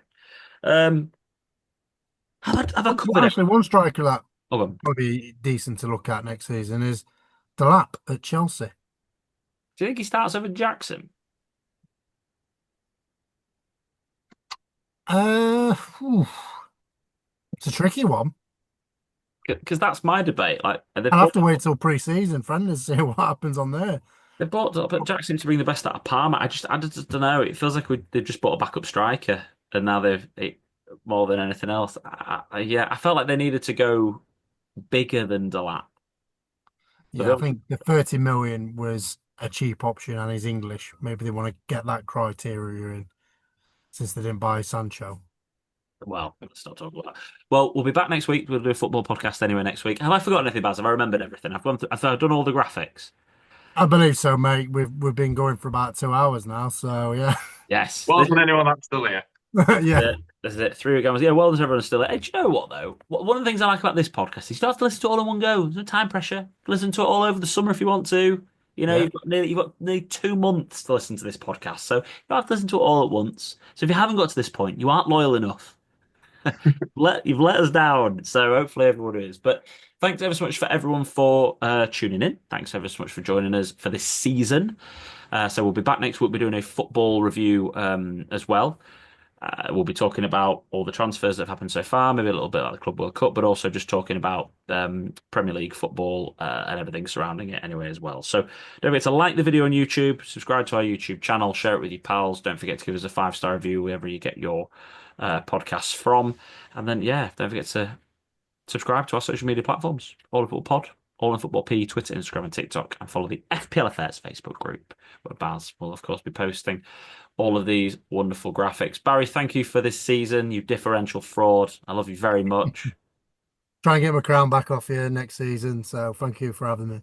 Yeah, you can't go with that. You can't go another season without winning a trophy. They'll be looking to replace you like they are doing to Arteta. Scott, the real guru, the voice of the people. Thanks for joining us. Yeah. I think this just sums up my season there. Bullseye. There we go. Only one on the podcast hitting the bullseye this year. It's been a pleasure. The only one on the podcast finishing in the top 1%. So well done to you, and thanks so much for joining us. I really appreciate it, and we'll speak to you again soon. Bye for now.